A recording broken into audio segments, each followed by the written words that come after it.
Technical issue.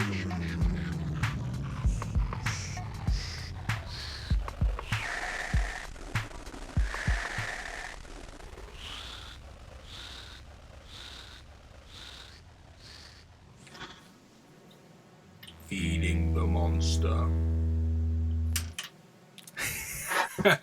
Hello, everybody. Welcome to Feeding the Monster, episode 3. An hour later than scheduled for some weird NDI Skype OBS gremlins that I'm not entirely sure how we fixed, but it's fixed and it seems to be streaming correctly. So, hello, welcome again. We have Chris Meyer of Learning Modular and Patch and Tweak in collaboration with Kim Bjorn. Let's start with you, Kim. How are you? Fine, thanks. Good to be online. Yeah, yeah. You've been doing your best dance for the live chat, I think. That's right. People are crazy. People in the live chat that are watching this live, let me know if this sounds okay. We are 20 seconds or so delay between what we see and yourselves in the live chat over here. But it should all be okay. No delay. We should all be centered, nice and mono. There may be at some point, but I'll try my best to not be silly with that. But Feeding the Monster, 2 episodes already online. This is a series of videos where we feed or fill the monster case, the ADDAC system monster case, right over Chris's shoulder. The idea came from Chris saying, would this be of interest filling this case? And as soon as we started discussing what modules are in there, what's led to them being in there, Chris's knowledge and experience with them, we realised there's a hell of a lot to be gained from this.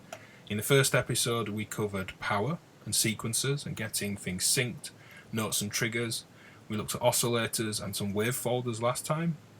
And this time we're looking at filters, possibly VCAs and some submixing as well. I've spilled what's on the cards for today, but I was going to ask you, Chris, what is in the cards for today? How many filters? I think you maybe said last time. Yeah, it's kind of funny. I used to have as many as 20 filters in the system at any one point, but I've been exercising discipline, and I'm down to only 15 filters right now. I think you said 17 last time. We've lost 2 from the weekend. Well, that was sound sources. I had 17 sound sources. I think 15 filters. I think I counted 19 VCAs, not counting the ones that are helping with modulation for the oscillators or the modulation sources. Okay. Wow. So how many, if we get onto VCAs and submixers, how many VCAs? A total of 19 channels of VCAs in this cabinet. And in addition to that, I have a vintage cabinet that's out having a brand new case built and I'm reliving power supply. It has like another 12 to 14 vintage CA3080 70s style Aries VCAs as well. So for those who say you cannot have enough VCAs, I think I'm getting there. Okay. Apparently the echo was back. I think I've sorted that. Yes, there's some scenes where you have both Kim and me up, and I think you need to always have one of us muted. I've had to do, for people watching live, quite a bit of rebuilding of the scenes that OBS works in, whether it's the 4 of us like this, or Chris full screen, or you seeing yourselves. So do just repeat and shout echo at me. If this has fixed it, it should be good. It's not that we're not wearing headphones or are wearing headphones, it's an OBS thing. But people say it's sorted, so watch out for that. Just, scream at the live chat. Just tilting the lower left dude. That's me. If there's an echo. If something keeps happening and you're not seeing us, put at DivKid or at Kim Bjorn in the chat. It kind of highlights it in the live chat my end, which may grab my attention if it's elsewhere. But today, let me move over to the images of the case. We are going to be looking at most of this. So I'll let Chris move his camera over. Top right hand corner of the case today, I can see the spectral multiband from 4MS, the Dope is it the A127, I believe, the triple bandpass. We've got some WASP action, with Freela VCF potentially, low pass gates. I can see the Grendel formant filter and the Lima Flow Moto Mouth, I think, as well, vocal filter. Yep. We'll go over full screen to Chris and just get... This has been worth waiting for, I think. That's a lot of good stuff. I think so. Well, I feel this anticipation now, that nervous anticipation of like, we're finally getting somewhere. We're past the halfway point. And I think as the system fills, there's less risk, and I'm only joking, people live, you can continue to question power, but there's less chance of people feeling like you're going to kill yourself inside this case when they can't see the inside of it anymore. I'm hoping they feel confident that I'm okay now. Well, as we are an hour late, later than planned, let's get kind of straight into it. Where are you starting with a logical place in the case? What's the first filter, or is this a...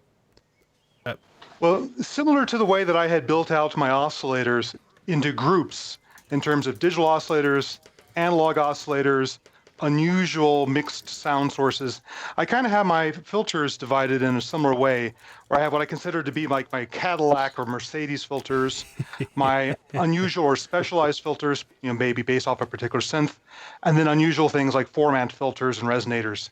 So I do a bit of grouping as well with how I lay things out. And honestly, what I call my Cadillac filters, that's the first ones I go to when I'm just setting up a generic patch, just goofing off.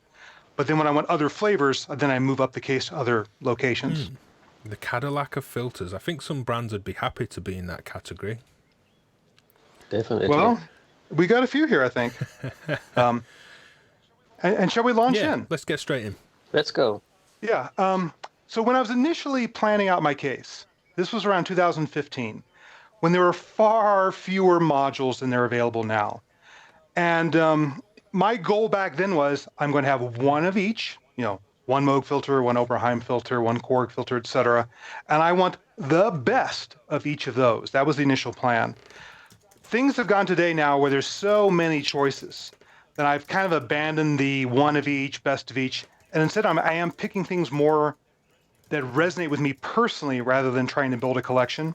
But one holdover from that initial idea is the first one we're going to put in, and that's the Shipman CS8. Ooh. Let's see if I can get that up close here so you can see it. I forget who, and apologies if you are watching live. Someone did ask about this in the last episode. Yeah. Rare. Yep. Expensive. Extremely flexible, though, in terms of being able to mix together the different filter modes, inverted or positive, voltage control that allows you to switch modes in and out remotely. So it's really great for sequenced applications. We can go ahead and pop filters in and out. Second harmonic option, I like to add that second harmonic warmth. Just, it's beautiful in terms of its options, very controlled. I eventually got turned on to this by Gary Chang, a well-known film composer, et cetera, in LA. He has one of these and he loves this. So when Shipman announced he was going to do the last build of these, I just swallowed deep and put my deposit down and got one. Yep. Which model is that again? Sorry, Chris, I'm just going to pull it up on Modular. That is the it's the CSH series, and the filter is called the VCF-02, Programmable Voltage Controlled Multimode Filter. Was it discontinued? He said he was building out the last of them. Okay. Right, I'll transition over to a nice clean image of this for people. That doesn't mean that he doesn't, he may not have sold out of that last run. Yeah. Because, before I put it in here, he has like a very special filter module here on the back. I think he had a limited number of those. Okay. It's worth mentioning that it's also featured in Patch and Tweak on page 164. There we go. There you go, So for those that don't know, Chris and Kim worked together on Patch and Tweak after the massive success of Kim's first book in this field. Not first book overall, but in this field, Push, Turn, Move. And I'll pull some of that book up. And as Chris screws that in, it's a nice opportunity for me to move across to the Push, Turn, Move website, which I will link in the description if Kim doesn't in a minute, where you can get... I do that. There's samples of all three books, Push, Turn, Move, Patch and Tweak, and Pedal Crush, which Patch and Tweak's been a great read several times, actually, at this point, and it's something people just seem to love to flick through, but it's way more than just a lovely kind of picture coffee book. The patch examples that you can see on screen, the symbols that they really kind of poured a lot of time and energy into, like a global patch documentation system. Really, really useful. So Ben, I have to ask you, so even for someone like you, who can be considered a fairly big expert on this subject, do you still find useful stuff in Patch and Tweak? Yeah, oh, absolutely. I'm just curious. Yeah. Hearing people's takes and opinions on all this is really interesting to me personally. Whether that's Chris, whether that's yourself, whether it's someone.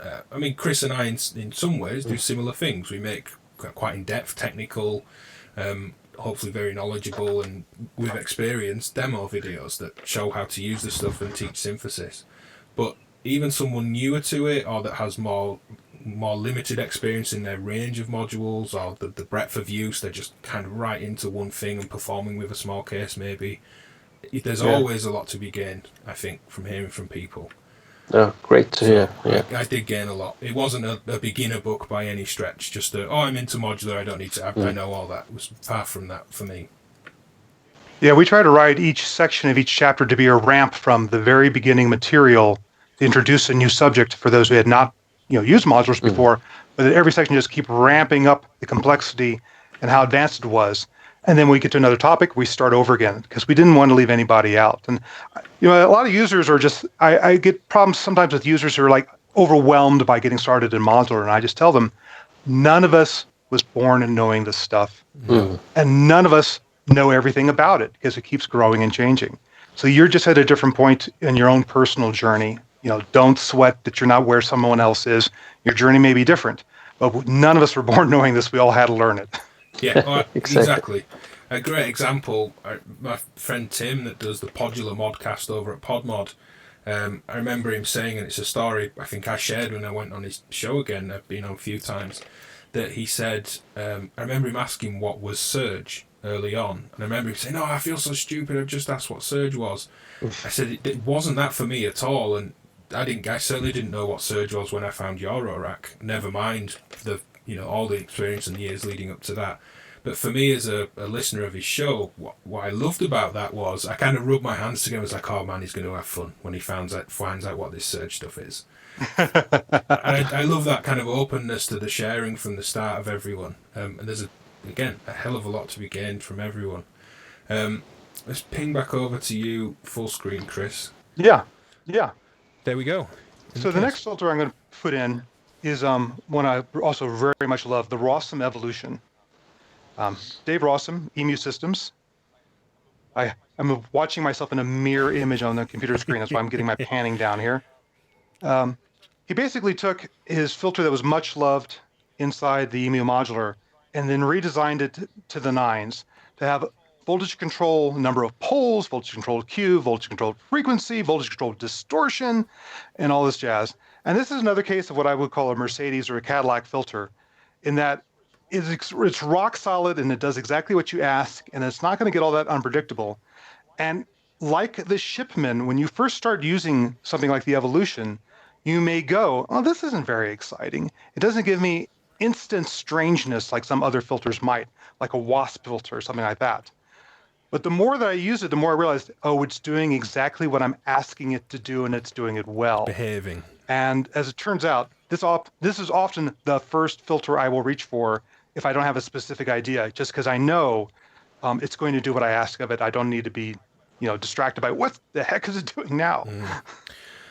Jeff Check in the live chat says, I presume, Jeff, you mean the monster systems, but the question is, to everyone I think in the live chat, is it going to be a waste of money buying a big Doepfer case because it's going to be mega noisy? I have the low-cost 9U cases and the bases, and I've got some of the PSU2s, the older power supplies, and I've got one with a PSU3. I don't have any issues with it at all. It's very, very quiet. Measurably as quiet as Chris is, I have no idea.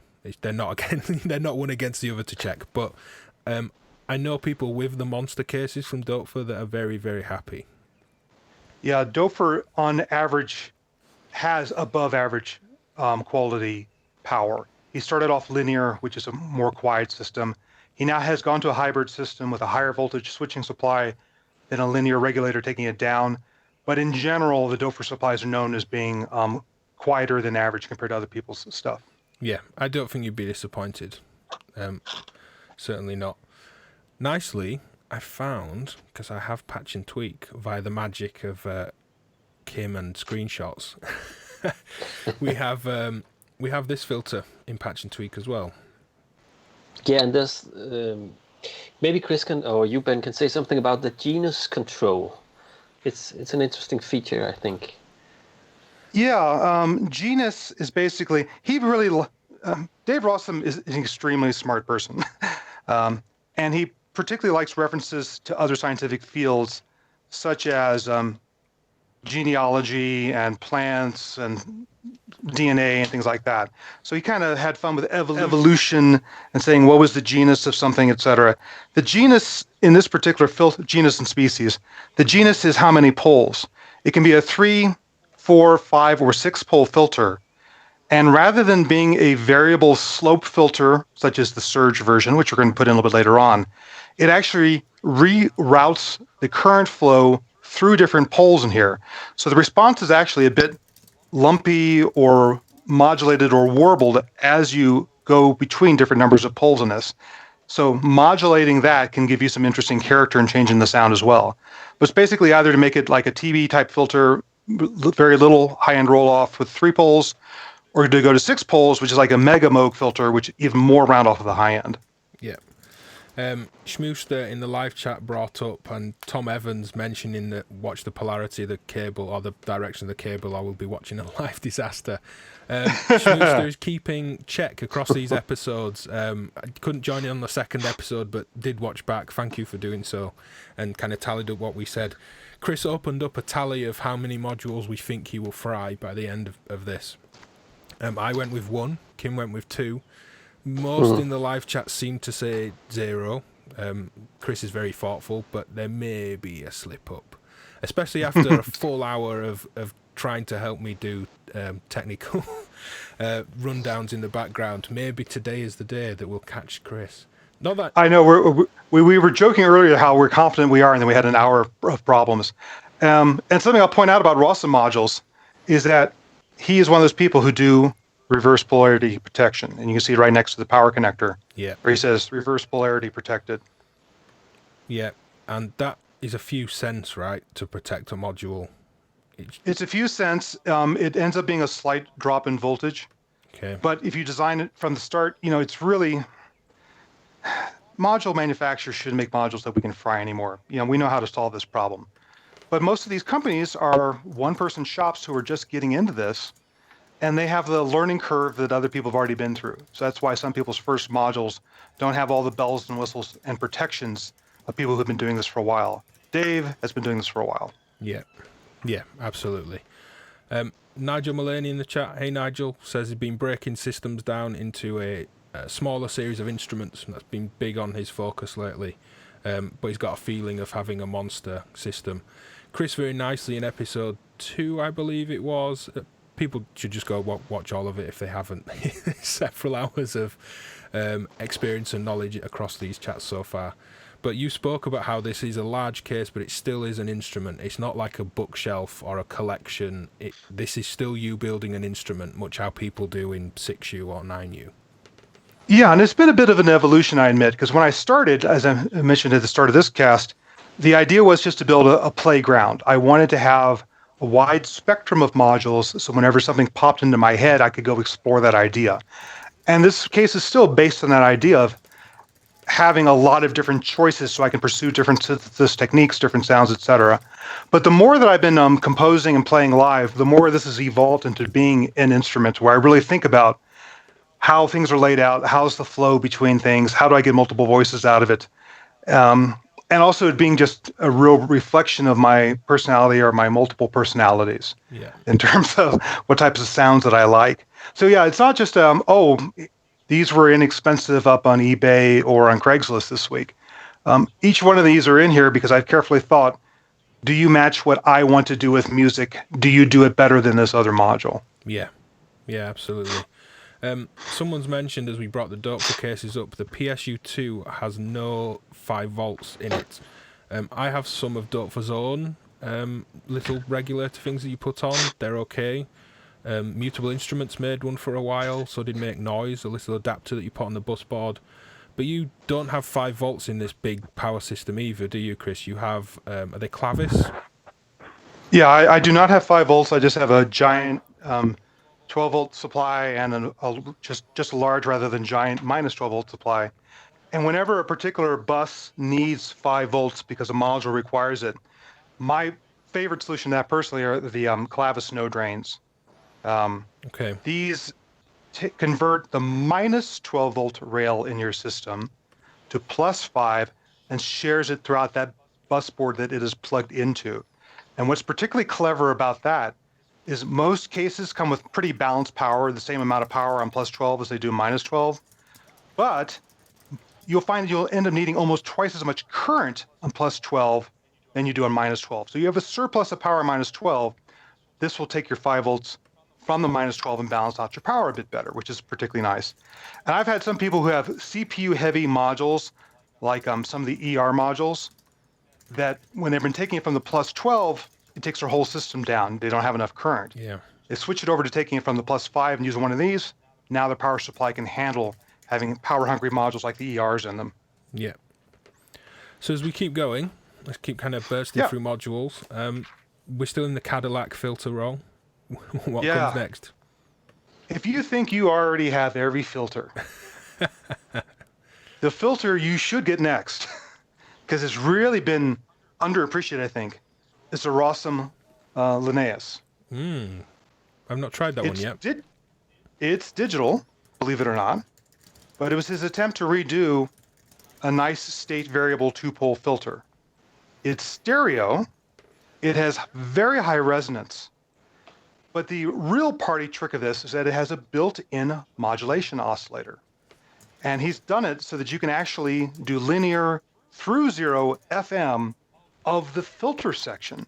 So you get it self-oscillating, use its built-in oscillator then and tune that, and this becomes an FM pair voice all by itself. And I was active in the beta test of this, and we just kept going with that idea in terms of it being able to ping itself internally, or you can ping it externally to create percussion sounds.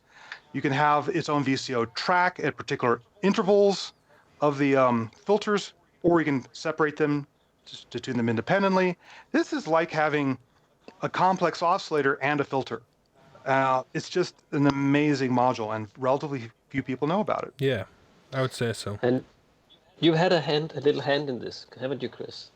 Yeah, I have known Dave Rossum for ages because I worked at Sequential Circuits back in the 80s when Rossum was literally just over the hill in Santa Cruz while Sequential was in San Jose. And so we've been friends for a long time, and he's allowing me to beta test some of the products.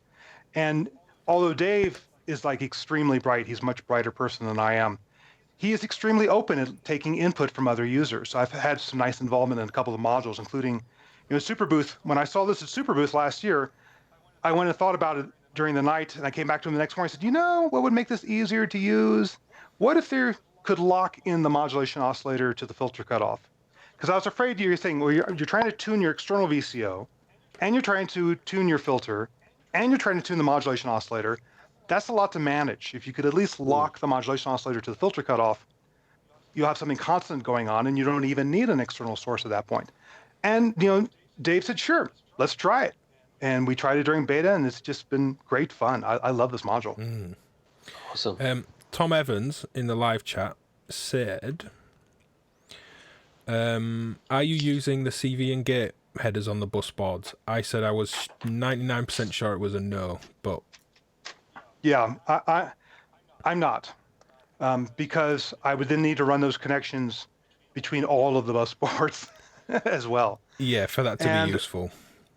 Yeah, and I can only get one CV and gate on it, and I'm trying to get 4 voices out of this machine, so I would quickly swamp that as well. And some manufacturers are using the CV and gate on the bus board for other things, like program select and things like that. Yeah. So I kind of stayed away from that. Yeah, Moleko used that CV gate distribution for MIDI clocking and saving. So if you save on the varigate and you have a voltage block on the same row, it will save across them all and keep them in sync and reset and things as well. All their new LFOs envelopes do as well, and the VCA. The industrial music electronics modules from Scott Yeager also take advantage of that to change presets in all the Mark III versions of his modules. Yeah, super handy. Another question from the chat asked about the QPass 2. a couple of people have asked about the Q pass. We must have missed that one. Yeah. Any sign of a Q pass? No, not because it's a bad filter. I think it's very interesting. I just don't have one. Okay. I like, in general, where Make Noise is going with the idea of let's start propagating stereo throughout our system. And rather than it just being audiophile soundstage stereo, let's exaggerate the stereo field. And that's one of the things about the QPass and some of their other stereo modules, is they really want to open up the stereo placement and movement with what those modules can do. I think we got into this discussion, I don't know if it was offline or online last time, where Ben, you had a user keep telling you, you can't do stereo and modular because you can't match two filters to each other. This is not about audiophile perfect soundstage stuff. This is about creating a cool oral experience. And Make Noise in particular is really working on that with their stereo modules. But I don't have a QPass yet personally. Yeah. Yeah, absolutely. A nice way to actually make something stereo that I enjoy is to pick just two different sounding filters. Something Oberheim, Sem-like on one side, Moog-like on the other. Just have, even running all the same audio modulation, they're going to respond differently and they sound different. I mean, it's up to you where you choose to make that stereo image and what that is and how it becomes stereo, but there's a lot you can do to play around. If you're running the same channel into, say, the same sound in, say, two channels of like a Bufacco hex mix, just EQ them slightly differently. Be a bit brighter. Just being brighter on one side will make it feel like it's panned one way more than the other, for example. That isn't just panning it. It's a tonal shift on each side. But yeah, things I used to do ages ago with like a Steiner Parker synthesis system was I used to have a Wurlitzer electric piano and I'd feed it through the Steiner Parker. And I would have two different filters panned hard left and right and even have different envelopes on them. So the sound moved during the course of the note, not just a fixed stereo difference of two different responses. Yeah. Interesting. Very interesting. So, filter number 4, where does that take us? Yeah, I this is one I just changed my mind on recently. And I'm still a bit torn about this. In my desire to build an interesting collection of things for me to play with, one of the things I've wanted is a very cool dual filter where I could play around with different peaks, arrangements, and create different vocal formats. And we're going to get into some vocal format filters a little bit later on. And for the longest time, I had in here the AGH Gemini. Yep. And I know, Ben, you made a particularly exhaustive video on all the things this thing can do. It's a really powerful filter. Yeah, it's great. I just, some things speak to you and some things don't. This is a really powerful filter.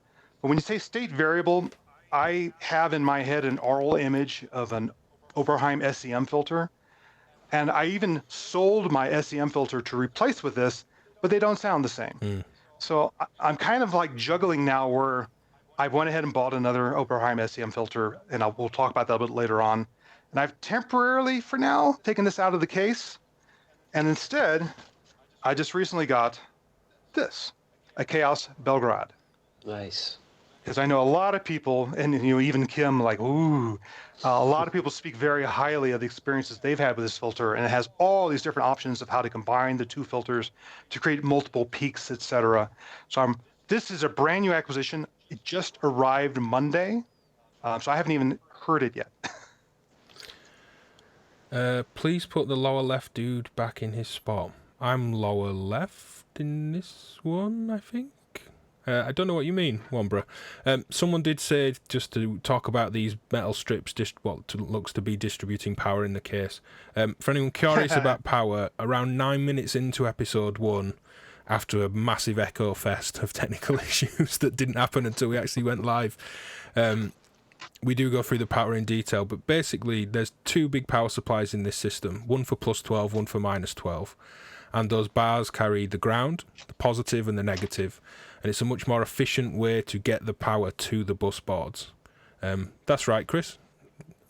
Yes, a truism since the beginning of audio time is the more you can lower resistance inside your analog audio systems, particularly on the ground bus, the quieter it's going to be. And this is a truism that's gone back to 60s and 70s.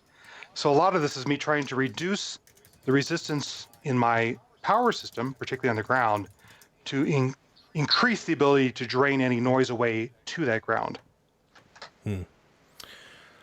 So, how often will you chain these filters? Is each one of these its own kind of sonic destination? It varies. It's common for me to go ahead and put like a couple filters together, particularly once we get up to this upper section. There's some specialized filters up here that I'll use in conjunction with other filters. But quite often, I'm spending so much time over on the oscillator and sound source side, combining multiple sound sources, mixing them together, using wave shaping, enveloping to do dynamic modulation, that I've already got quite a bit going on before I even hit the filter. So personally, a lot of my voices involve maybe one filter choice for that voice. But that's just because that's the way I patch. Certainly another way of adding more motion to a sound in particular is to have multiple filters and modulate them separately to create more interesting characteristics and move the harmonics around. Yeah.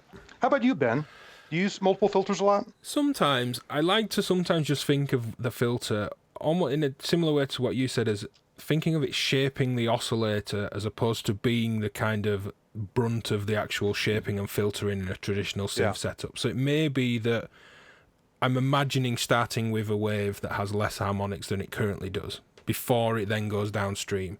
So it may just be there to tidy things up, almost like EQing a project. If I'm going to go and kill in all these nasty resonances from my microphone or something like that, and then I will go on.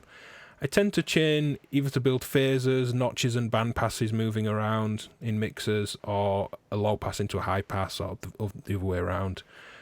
Not much for kind of trying to emphasize something like chaining several low passes for a thicker or steeper response. I tend not to go that route. But then sometimes, as you said, separate filters on separate sides of a stereo field can be nice. Feedback pass maybe, but that's kind of rare. Somewhat rare. I'm trying to rely less on filters for doing all of the heavy lifting and spread. Yeah. How about you, Kim?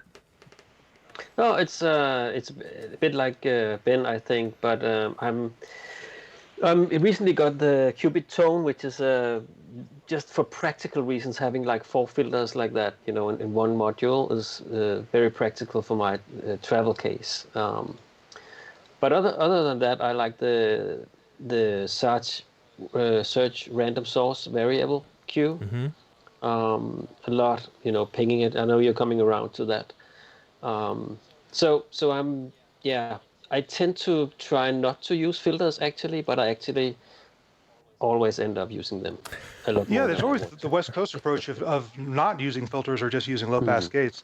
Exactly. I think some filters have gotten so much character to them. I think of a Polavox filter, but there's lots of other cool characterful or noisy-ful or distortion-ful filters that you might want to follow up with another filter. But I'll point out that a lot of the filters I'm installing are more than one filter. The Belgorod definitely has 2 filters inside one panel with different ways of combining them. And for that matter, the Shipman VCF-02 has all these switches to combine its different filter modes in different ways. So I am creating complex filter response shapes inside single modules. Yeah. Nico in the chat said he's noticed you don't seem to be using a phaser. Are you building them out of filters? Are you moving notches and bands around, Chris, and mixing them with dry sounds and that kind of thing? Yeah, we're going to get up here, and one of the filters I'm going to add is an A127, the Doper triple. And with modulation, you can turn that into a phaser. By creating a lot of motion by multiple band passes, you can simulate what a phaser's doing. Phase shifting is very cool, and I'll admit I've gone through a personal evolution on this. I remember hearing really heavy phase shifted stuff in the 70s, and I used to have a little electroharmonic small stone phase shifter for my bass and all this jazz. I was originally a bass player. I've had some dedicated phasers in the system. I've had the Roland, and I've had the AGH Megaphase. And I found that personally, one of my personal goals is I try to make a sound someone hasn't heard. And I feel that the phase shifting thing, you just slap it on, that's a sound people have heard. So I'm pushing myself to not go to those one-stop solutions and instead patch something that's similar but different to come up with a little different kink on something people have already heard before. Yeah. Well, let's keep going. Let's get more modules in the case. There's some chat in the live chat, Chris, saying that Belgorod's going to be the one that goes. That's the one that's going to fry. So either carefully check it again. Well, yes, I've not. Or if you're confident, try it. I let's do it. We done a row. Let's put in some power. I don't smell anything. The red LEDs on the front panel, do they only light up when you give them CV? Yeah. Yeah. Now you got me curious. I think so.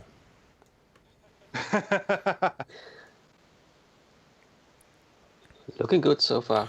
Tobias says the disting phaser is one of his favourites. I've not explored many of the kind of more basic effects on the disting, truth be told. I'm sure it's, functional and just works really well. Oz does a great job of continuing to get things into that tiny 4 HP package. Yep. Belgorod's alive. I'm glad you checked. Small check passed, Wambra says. Let's keep going. So we move from, is this the Cadillac phasers section finished? Yeah, these are my, the Cadillac filters of the complex, rich, high-performance ones that are when I'm just goofing off. I just want to build a patch. Ones I use first.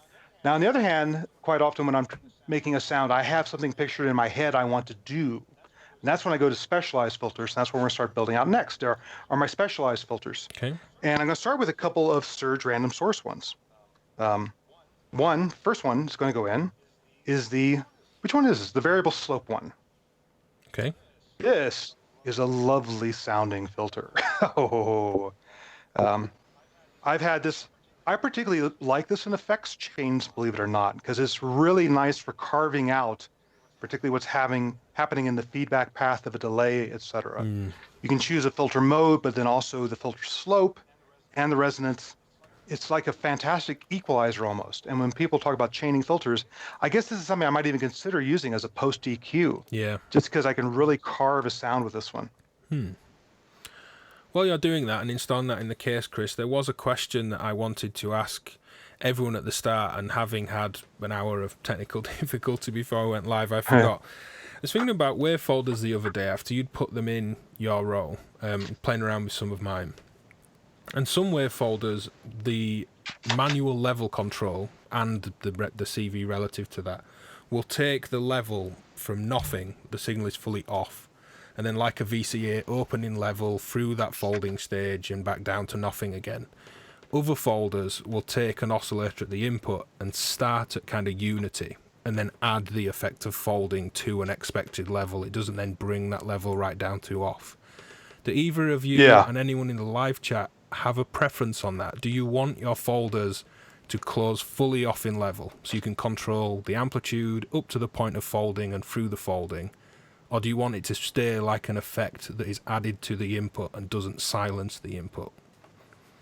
What about you? I'll let Kim answer first. I use the latter. I use it as an effect, like not muting the input. Yeah, you wouldn't want it to actually come down. Yeah. What about you, Chris? I mean, luxury is having both options, but what about you, Chris? I personally prefer wave folders that do not go to mute the sound, because I do think of them as something that's treating my wave shape as opposed to also being a VCA. So I have to really watch when I envelope them that I actually don't go down to 0 volts. I need to put the envelope through a utility mixer and add a bias offset to it so that it will never go down to 0 even when the envelope's finished, so that the wave folder does not cut off the sound. That said, something I've talked to a couple of people, like the folks at Pittsburgh, who has a wave folder that cuts off. I would love to see them have a mode where it acted like a VCA, but then at the top part of the gain is when it started folding. So make it a VCA that went into a folding overdrive, tweak the range of how you control it. I think that would be a very interesting module to play with, actually. Yeah. David in the chat says that he wants to be able to modulate the folding. In both situations, you would be able to modulate the folding, but what we mean is because basically the fold level or fold depth on any wave fold is effectively just a level control. The more level you push in, the more it folds on itself. Some of them start at 0, go up to full level, and then continue to fold. Others stay at kind of unity level. They don't go down at all. They just feed more and more into fold. So I think our preferences kind of align in them not going to 0. I'm still curious what anyone says in the chat, because I was playing with both, and of course you swap out folders to try them in different patches, and you run into issues, as you say, Chris, where you're having to offset, say, an envelope, so it never lets the one that does go to silent fully go silent. And of course you can add VCAs to anything to silence them generally anyway. Yeah. Bit of a tangent on wave folders. We did cover wave folders in episode 2 if people are curious. Let's continue with filters. What's next, Chris? Yep. The next one is another random source surge. This one is the variable Q VCF. And this is another lovely sounding filter, a highly resonant filter. But its party trick is that not only can it filter and resonate and oscillate audio, it has a switch to go down into a low range, and that will allow it to also process control voltages. So now it becomes a slew, and with high resonance, it's a slew with feedback and a warble to it. And I even did a few videos showing people how to feed like an envelope generator through a resonant filter when you could tune down low enough to create interesting envelopes that warbled after the attacks and stuff like that.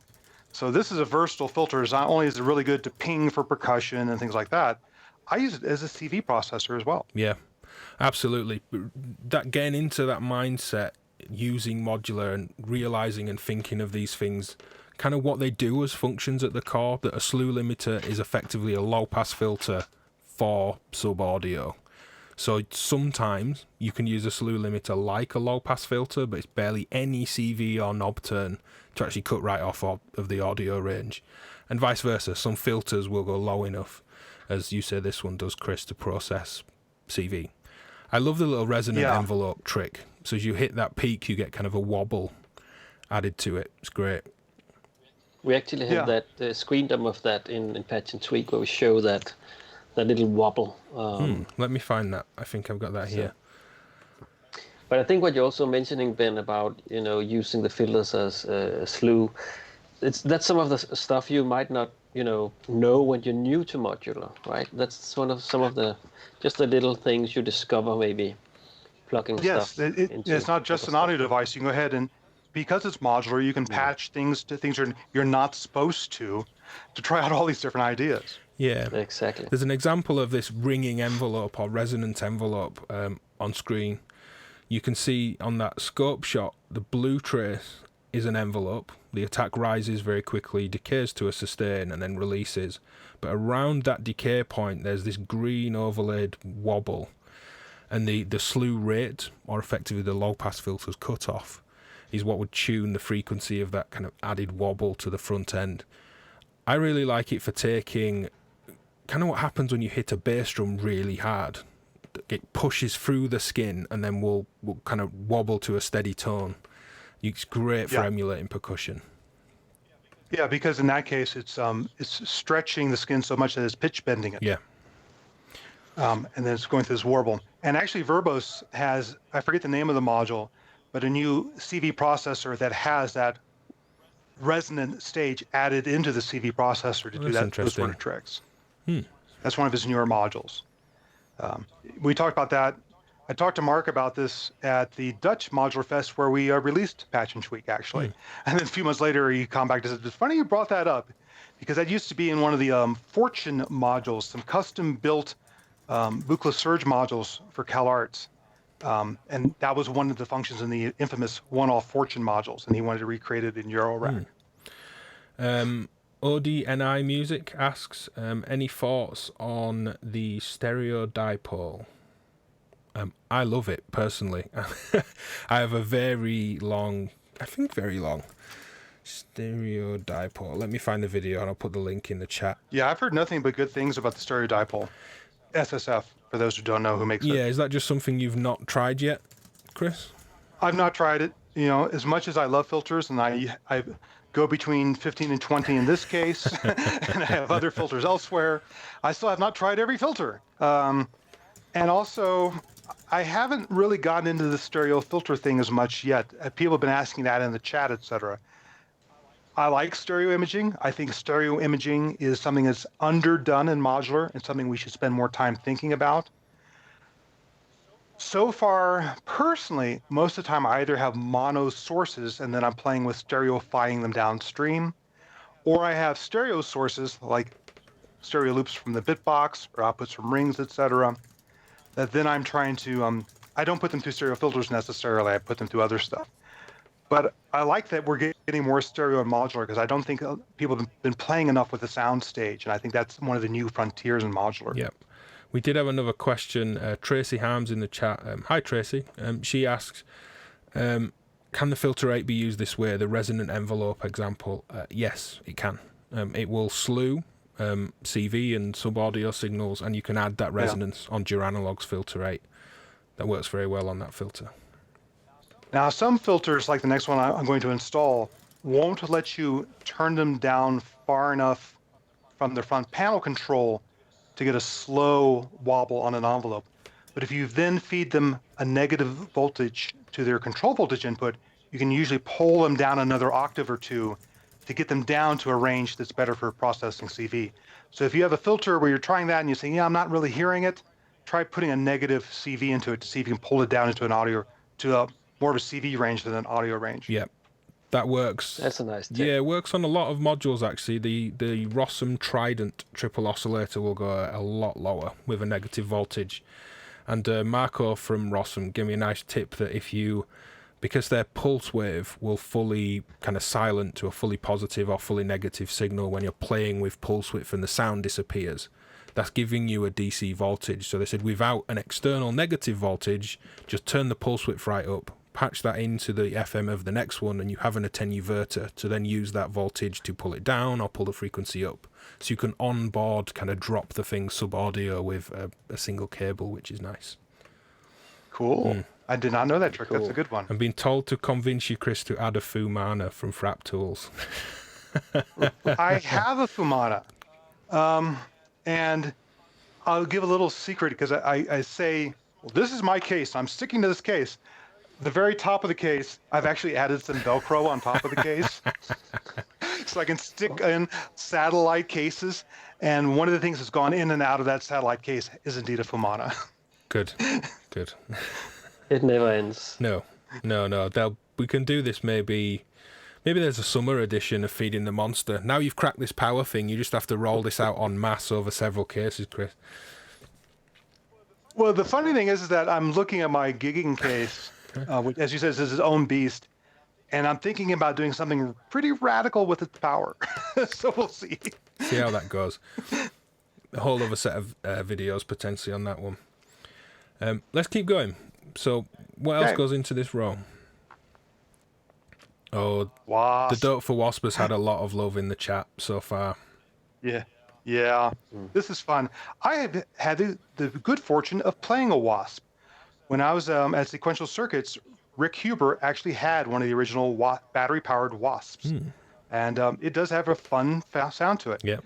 And then when I went to go work at Roland R&D, where we did a lot of the sampling, they said, oh, what interesting synths do you have at home? So I brought in like my expander and stuff like that.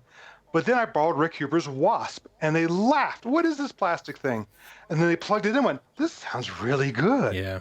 And this is a case of having its own character, very unusual, resonant, warble madness to it and things like that. Yeah. I shared a story from Matthew Shaw, I think, in episode 2, if not the one before, that the Jasper DIY version of the Wasp synth, is called Jasper because in certain parts of... that's drinking this stuff that I threw all over the desk before we started. The Jasper DIY version of the Wasp is called Jasper because wasps are called Jaspers, which really threw me. I'd never heard that. Apparently in Sheffield, which is around an hour south of me, and then some people from South London and Kent said they call wasps Jaspers as well. Just the idea of coming home and saying, oh, the picnic was great, but there were loads of Jaspers around. It's just really odd to me. But I like that there's a story to the name. Mm-hmm. Have you fried the chips in this Wasp filter yet, Chris? Because they do go fairly early. See, just by bringing it up, I'm sure you've cursed me. I have not fried my wasp yet. That doesn't mean that's not in my future. And I've heard that's a maintenance problem with these. It's possible to fry them. Ben, have you heard what causes that? Is it just... I'm not sure.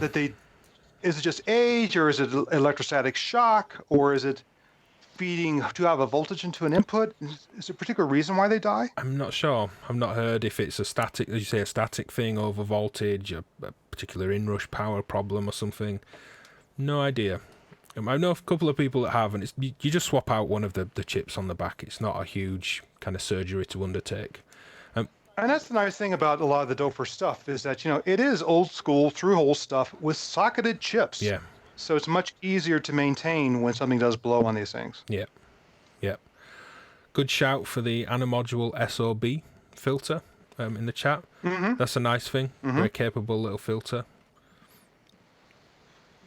Yeah, I've been through a lot of particularly two-pole state variable filters in general, but particularly my gigging case, because I like the sound of them a lot, and I wanted to use it to shape my effects path.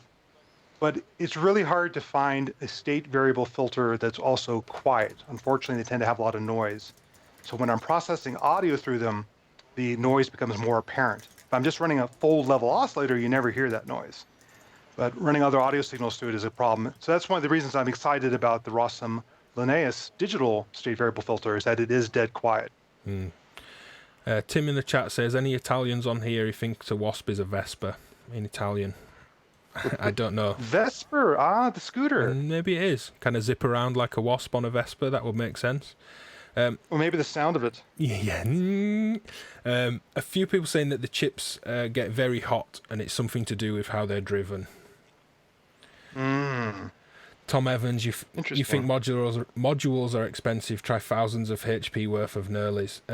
I know that title very, very well, and it's absolutely worth having the Knurleys. I know you're not in this case, Chris, but I love them. Yeah, I like Knurleys. I use Knurleys in my gigging case. I just looked at, I already had several hundred slightly knurled hex head nuts with washers that work. So I just decided to, for a change, just go with what I had. Scooter Man in the chat is a scooter fan and confirms that yes, it is, as does a completely validated Italian in the live chat. Thank you very much. It is a Vespa, a Jasper, a Vespa, or a Wasp. That's pretty cool. Yeah. So, Chris, your next filter. Yes. One of the old synths that I've owned since the early 80s is an Oberheim 2-voice, the original Oberheim 2-voice with a pair of SCMs and a sequencer. I love the sound of that instrument. In the early days, particularly since whether or not you were an Oberheim or an ARP or a Moog person was kind of like Ford versus Chevy and things like that. And I was originally a Moog 4-pole person, but I love the sound of the 2-pole filter and an SCM. It just has a lot of character, overdrives very nicely. I had a chance to work with Tom Oberheim for a year, and he said, yeah, when he's done with his schematics, he puts all the scopes and everything away and then tunes it by ear. And he, in that case, went for a little bit of overdrive because he just thought it sounded better in it. Yeah. So I've been on the search for a filter that recreates that sound, and I've been through several, and I have to say the one to me that sounds the most like a true 2-voice SEM is the Doper. Yeah. In the nice creamy color, right? Yeah, I sold my previous one to Jim Coker, and as long as a 512, and I figured as long as I'm replacing it, I might as well get, the vintage panel. It is a noisy filter, but I just love the sound of this thing. It's just one of my desert island modules. Noisy in what sense? Hiss. Okay. Particularly when you turn up the resonance. If you don't have a signal going into it, you can really hear it just go shh. And if there's a weakness to Doper modules, they don't have the lowest signal to noise ratio. If you're feeding a full level VCO through it, you're never going to hear that. But since I also tend to process normal audio signals through my modular quite a bit, that's when I get more sensitive to that. But it's interesting you mentioned what you're putting through the filter, because you guys were talking about the Wasp earlier. with two digital oscillators, right, going through analog filters and envelopes. So I'm interested in hearing if you have any particular pairings between oscillators and filters that you in particular like. That's a good question. I honestly don't really think in those terms, but I do think in terms of some digital oscillators can sound a bit, cold or sterile, or they can have some additional aliasing stuff going on up top. So if I have a sound source that I feel is a bit lifeless or a bit sterile, I will make a point of driving it through a more vintage, dirtier analog style filter to add more warmth and character to the sound and maybe knock off some of the buzziness up high. One of the modules I'm going to get to is a transistor ladder filter where you can select how many poles it has. And that's one of my favorite things to pair with a digital module. On the other hand, if I'm using an analog oscillator that maybe already has a lot of warmth or character to it, that might be the one where I say, let's go play that through a digital filter, such as a Morpheus, etc., to add a different character or flavor to it that it would normally have. Yep. Yeah. Yeah, Tom Evans in the live chat. Moleko anti-oscillator mayhem through a SEM is his go-to. I've just put the modular grid link in the live chat. That will be linked in the video description for anyone watching this back later. If it's not, leave a comment. I'll be sure to pass anything on. And anyone that does watch this back later and not live, you can replay the chat. It sometimes takes a few hours for YouTube to process that, but when this just sits and lives on YouTube, certainly in a browser, I'm not sure on mobile, there is a live chat replay if you want to reference anything we're saying. There's a lot of knowledge and experience being shared in the live chat too. Anything we do say that you can't find, leave a comment. I can come back and add links in, or I can ask Chris if it's a question I can't answer, or Kim.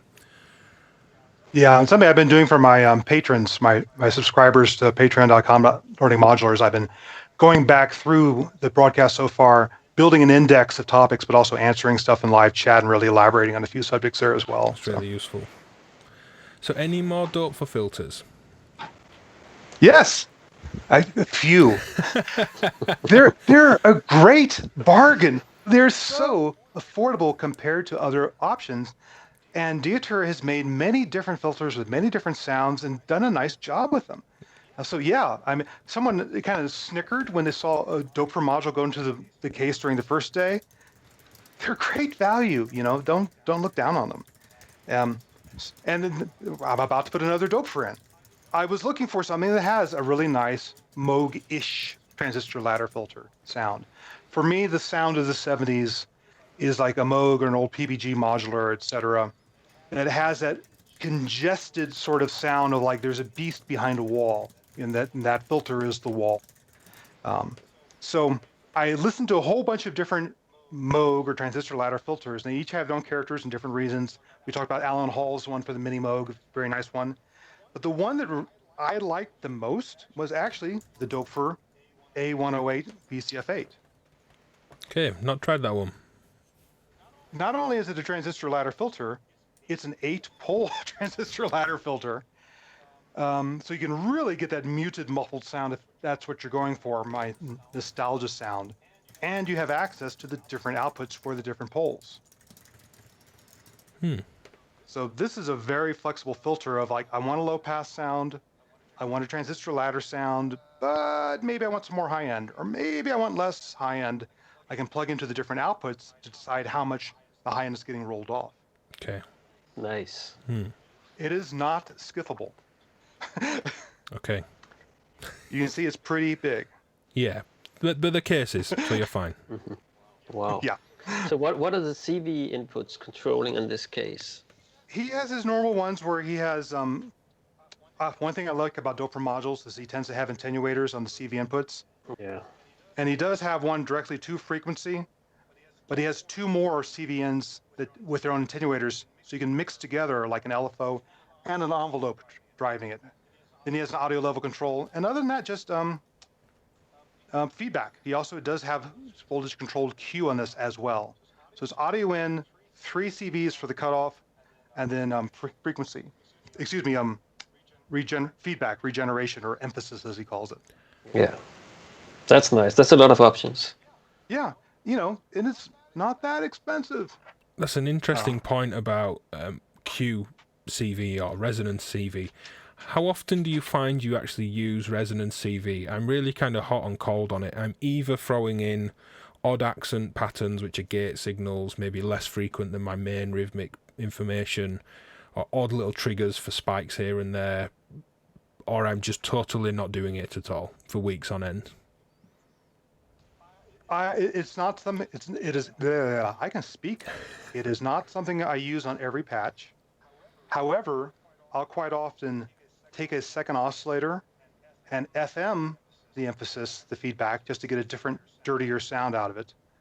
And also, sometimes I will envelope the feedback just to get a little pew, sort of resonant spit at the start of the note, but then just use an attack decay envelope to get rid of that and have it normal during the sustained part of the note.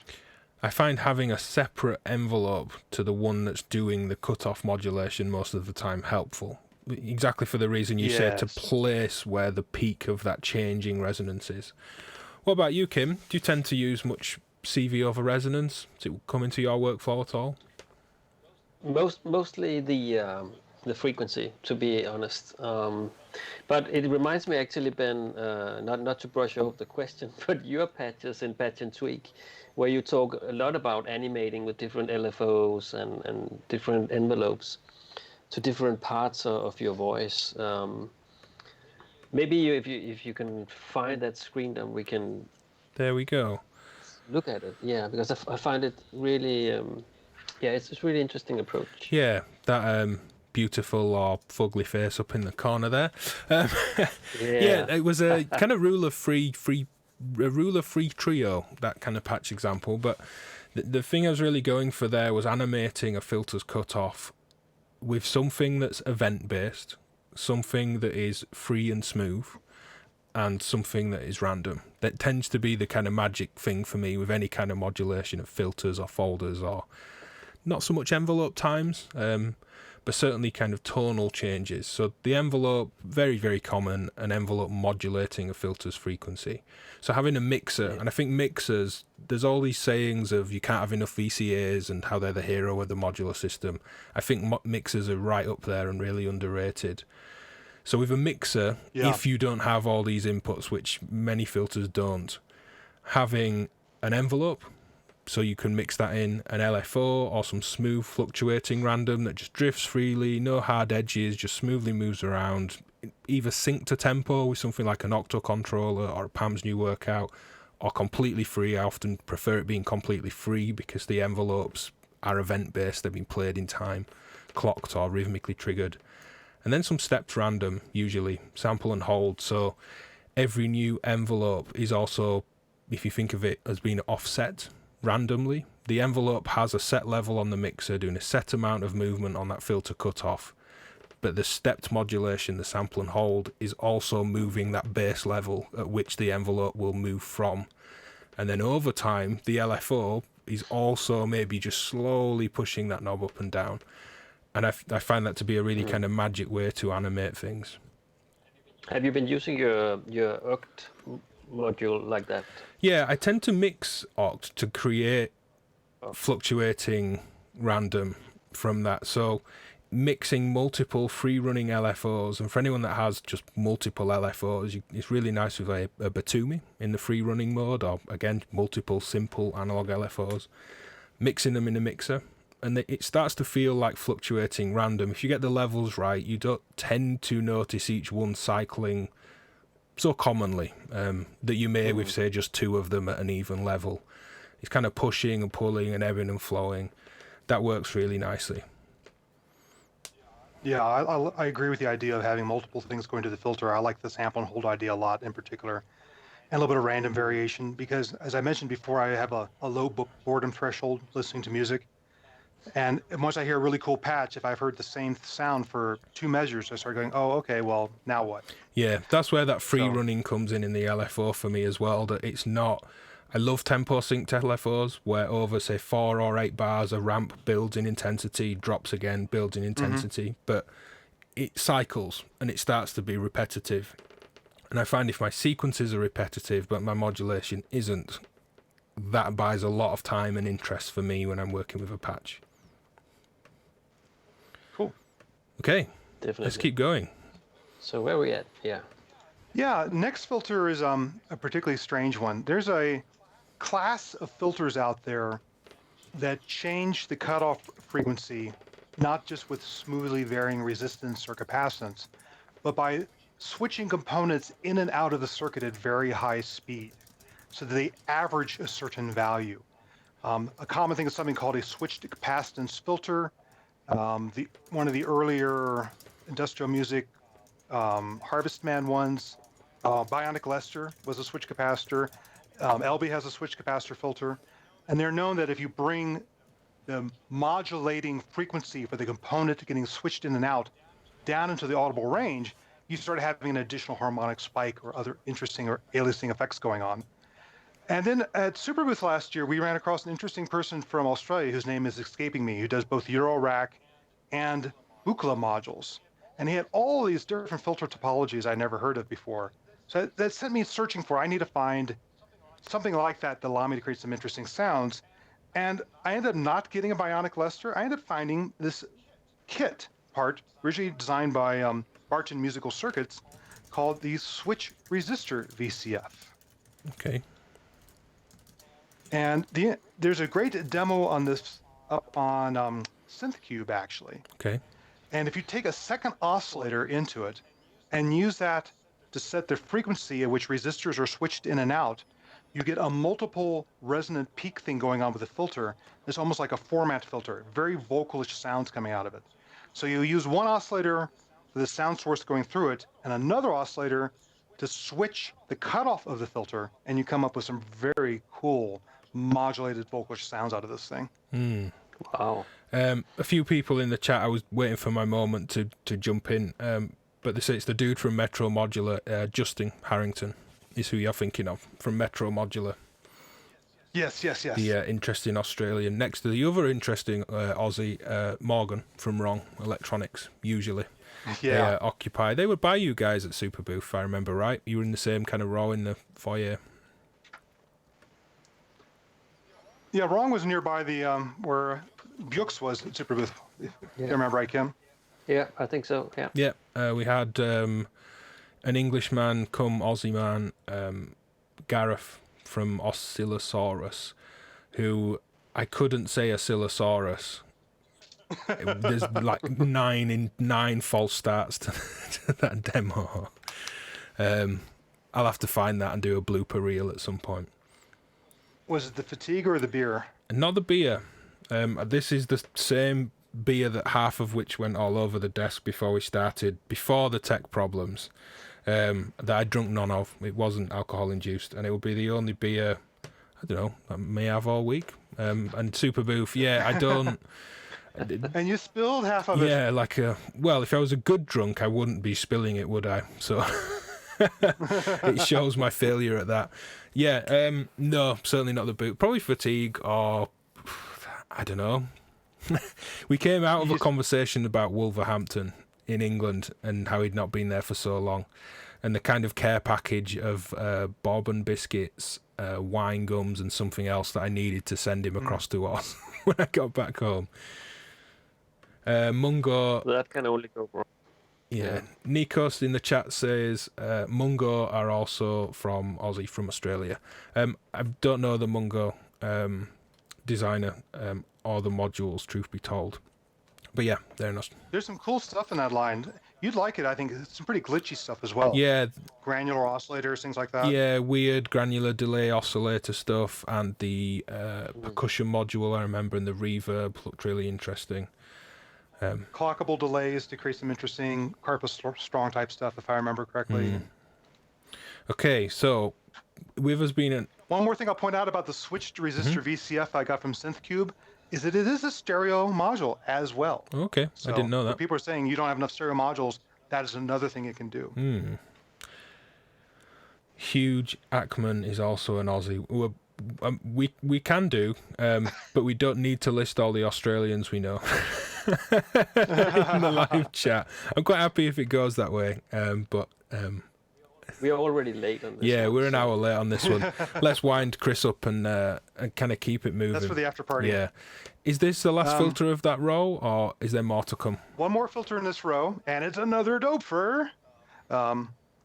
his A1011 Vactrol VCF, which is a little bit misnamed, because what it really is a Niall Steiner VCF. Okay.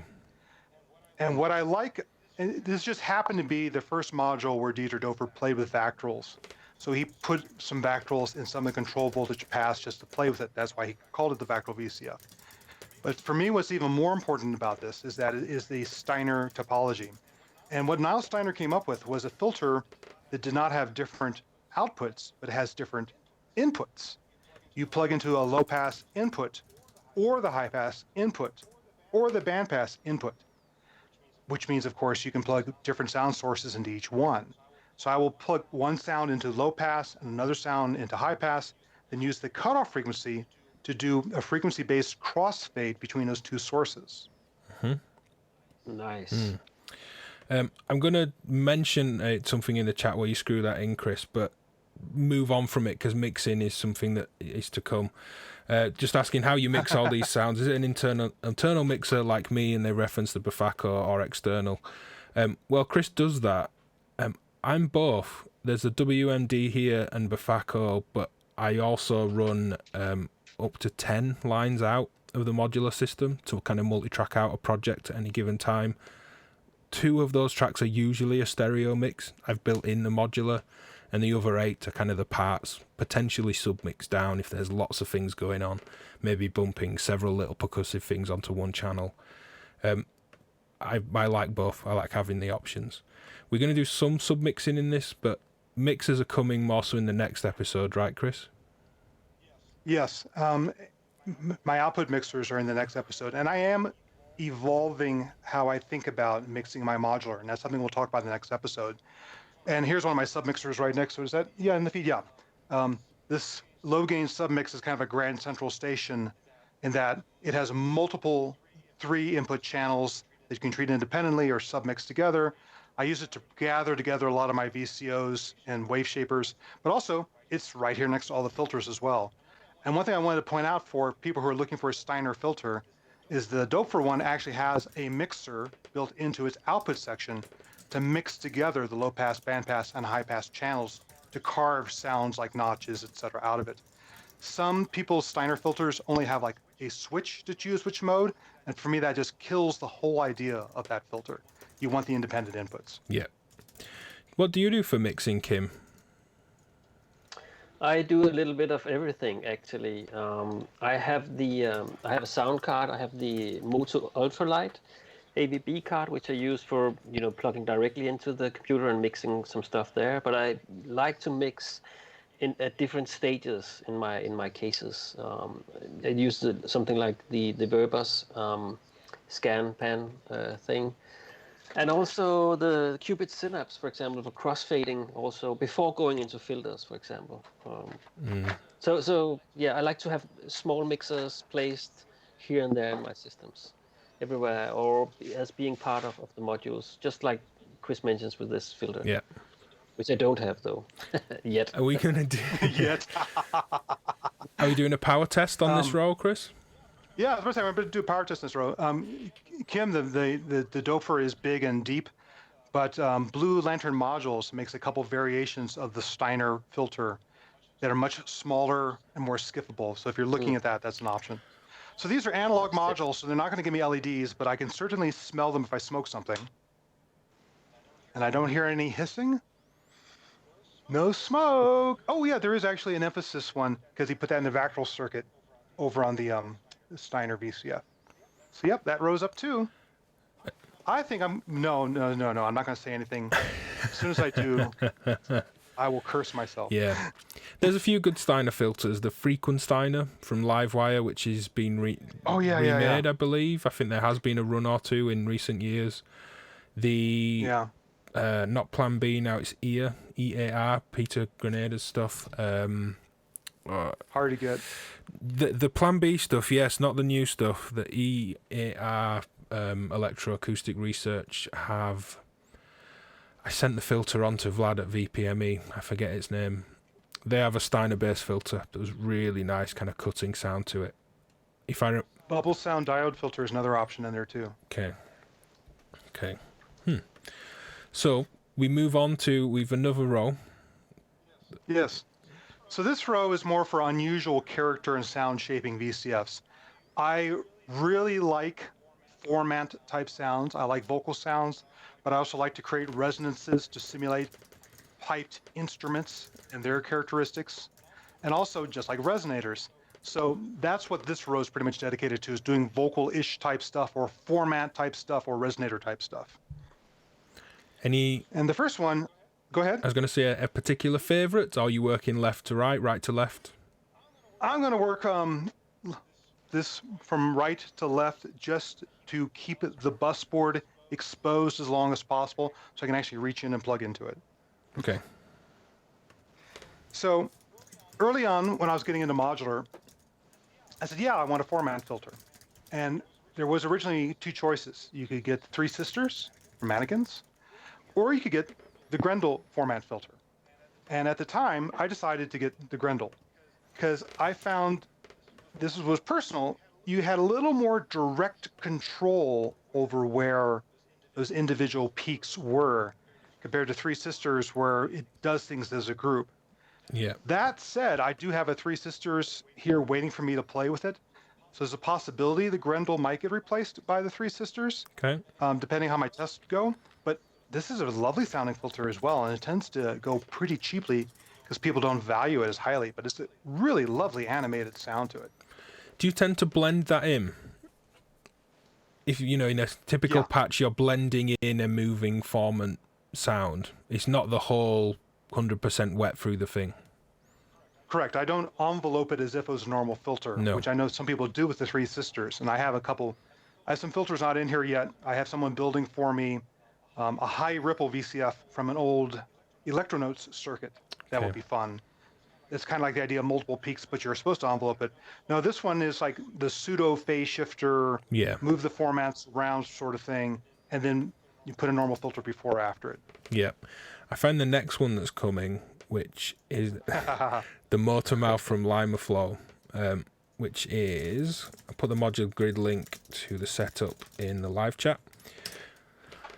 That's very good that way as well. Actually having it before a low pass filter and animating it differently to how you're modulating the cutoff on the low pass filter is where I tend to get most mileage out of it. Yeah, I backed the Kickstarter for that when he was making them. We'll get to, I'll show people that filter in a second. And it has some unusual features. Whoops. There was not the threaded strip behind here that I thought there was. There we go.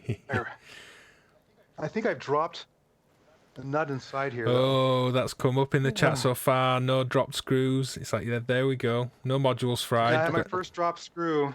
I might go look for that before we power it on again. Yeah, that's me and Kim can fill time. You don't want that to short anything. God. Yeah. No coma. This module's being fussy again, screwed in. There we go. We don't see Frank in the chat. Hey Frank says no coma SVF-02 or Topper Brillo multi-filter. Both very nice filters, but to keep Chris screwing in the module, no, they're not in the setup. Have you tried either of those, Chris? I have not. Have you, Kim? Nope. Tried both. Multi-filter is getting a reboot, a kind of V2, which is great to see Josh at Topper Brillo doing new things again. His wave folder was one of those absolute must-haves as I was getting into it, the triple wave folder. Now discontinued, and they flew when that was announced that was the last kind of batch of those. Do try one if people get a chance to get the Topper Brillo triple wave folder. Multi-filter's great, quite clean, but of course clean has its place just as much as kind of filthy and bassy and big and saturated. They're all just tools for different things. Quite a nice, clean, very capable filter. Coma a bit more drive, bit more warmth potentially, and the LED behind the cutoff, which is visually very nice. But no, they're not in the case. They're not in mine at the present either. I'm wondering while Chris is working, when are we going to hear some of the sounds coming out of the system? Very good question. Are we going to hear some of the sounds? We were discussing that part 5, this is episode 3 for anyone that hasn't seen the first 2, will be making patches and sounds on this thing. And just as Chris patches away, let's move over to this screen. We won't do the week after this one, so the next stream, episode 4, is Saturday, 7:30 p.m. UK, 8:30 across Europe, I think 2:30 on the east coast of the States, and 11:30 a.m. On the west coast of the States. But 7:30 UK for those that want to work the time difference out. So Saturday will be the so far planned final episode that we will get this case full. We've gone through it all the intention along the way and the stories and things. We're going to wait a week because Super Booth Week will be very busy. Q Sonic from Sonic State will be a couple of days. Heimbach's Special Reserve single malt synthesis is 3 days. Super Booth themselves are doing some things officially. I'm working with both Sonic State and Heimbach on those streams. So probably wait maybe 2 weeks to around the 2nd of May, and we'll announce a kind of 5th episode where Chris will prepare a few different patches for us as well.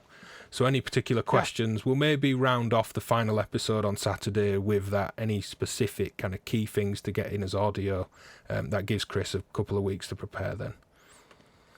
Yeah, because I want to spend some time tuning up, calibrating all the oscillators, things like that. Yeah, have fun with that. I hate that.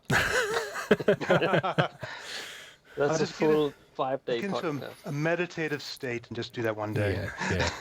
At least you can have music on. We don't, doing most of the work that we do, a bit different with you with the books, Kim, but you don't have the luxury of listening to music while working with audio, so at least you get a chance to do that. Yeah. So we're talking about the Moto Mouth. Here it is. It's a very unusual format filter. It is digital under the hood rather than having a few analog peaks. And you can dial in specific vocal sounds using the knob. Or something he did that I admit I encouraged him to do and other people hate me for it, is he has a CV range on the vowel selection that's quantized to semitones. So that you can use a sequencer or a keyboard to call up specific vowel sounds on this control that corresponds to different codes on this LED. It means it has a relatively limited CV range, so you don't like modulate it wildly with an LFO or an envelope. But I felt if you were trying to get every note to be different and very precise with the sequencer, etc., it'd be lovely if those were semitones, and he went ahead and did that as part of the design. Yeah, so the range is limited to 1.25 volts, which in semitones is enough to get through all of those vowels shown on the panel around the knob. Exactly. Interestingly, when I discussed it with him as the Kickstarter was live a couple of years ago, that splitting a keyboard and playing vowel type with one hand while playing your riff or melody line in the other was kind of the big intention for him as he got into working with that. So an attenuator fixes that for you. Yeah. We were talking earlier, utility mixers, attenuators, those are the underrepresented things in a lot of modular systems. Yeah. But this is a cool module. He has the ability to just snap to vowels or to glide in between them, to treat as a filter, or to pull specific vowels. He has a lot of flexibility in this, and I think he's done 2 runs of them, but I don't know how common they are to find, unfortunately. Tom Evans says that we're almost hinting that we're being cruel. We're making you wait way too long to play with this big new toy. Chris's suggestion, I mean, we could have gone for the marathon 15 hours at once, but we decided that wasn't a great idea. Yeah.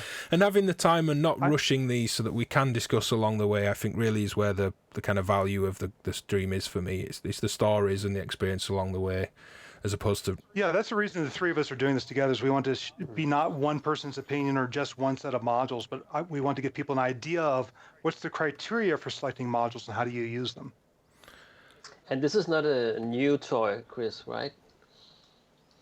Which one? The Monster case with all the modules. I mean, you've been doing some restoration work before this. Yeah, I bought the ADDAC Monster frame a few years ago. I was one of the first to buy them. I think ADDAC just did it as a demo for their own thing till people started asking them, can I buy one? Can I buy one? And it got drop kicked in shipping. It came bent up and everything. But I've got it running, built up the power supply that was in it to be twice the amperage that it was before.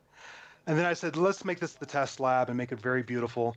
So I went ahead and had some custom wood end panels designed by Jason Fink, Mando Fink on Instagram, just gorgeous ambrosia maple, and put in a custom power supply.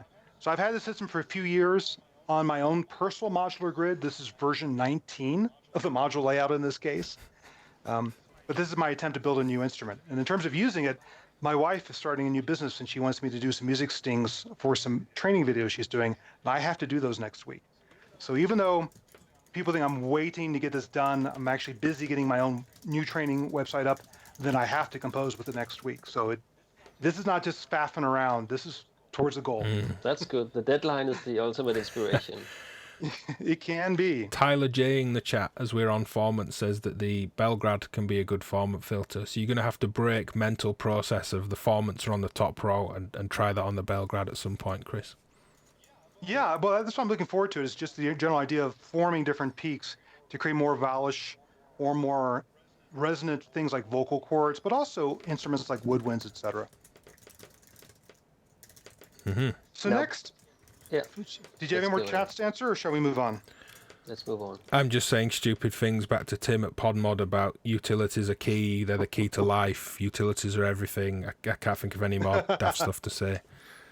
I have one question in that regard, because we talked about it earlier on a bit about mixers before filters, because of overdriving and stuff. And I think you mentioned, Chris, at some point, why actually some filters don't really have audio level control on the inputs.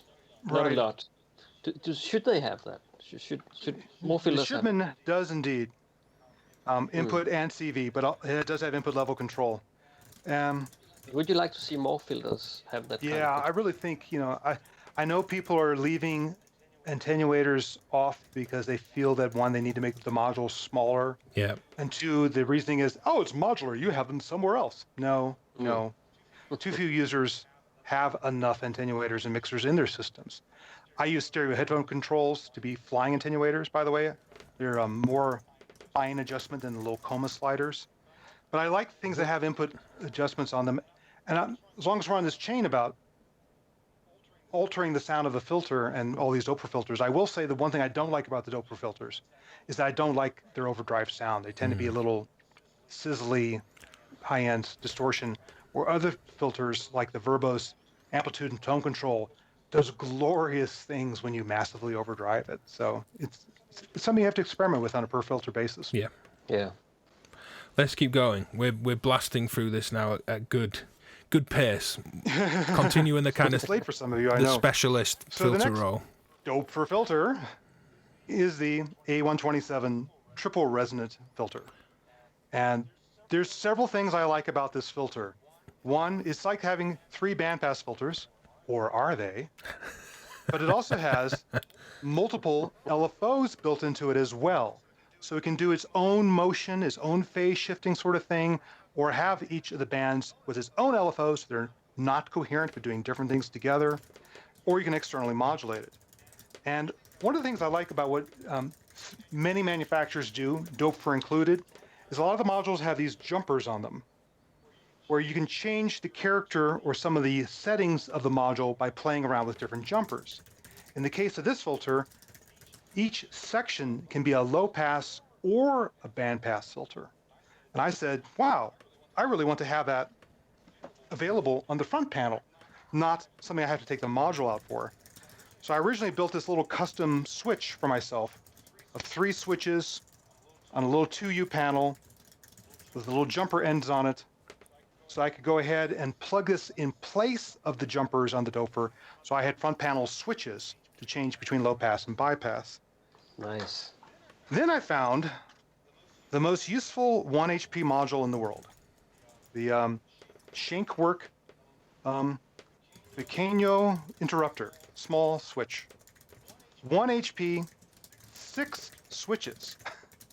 They come out to these little jumpers. And now any of your modules that have jumpers on the back that do interesting things like change the behavior, you can bring them out to your front panel and change them, which I think is particularly cool. The problem is this is wired for jumper on or jumper off.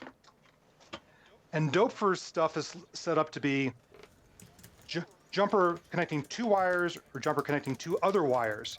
So I had to custom wire together a little switch here to be a 3-wire per switch rather than a 2-wire per switch. And I've broken off part of the module.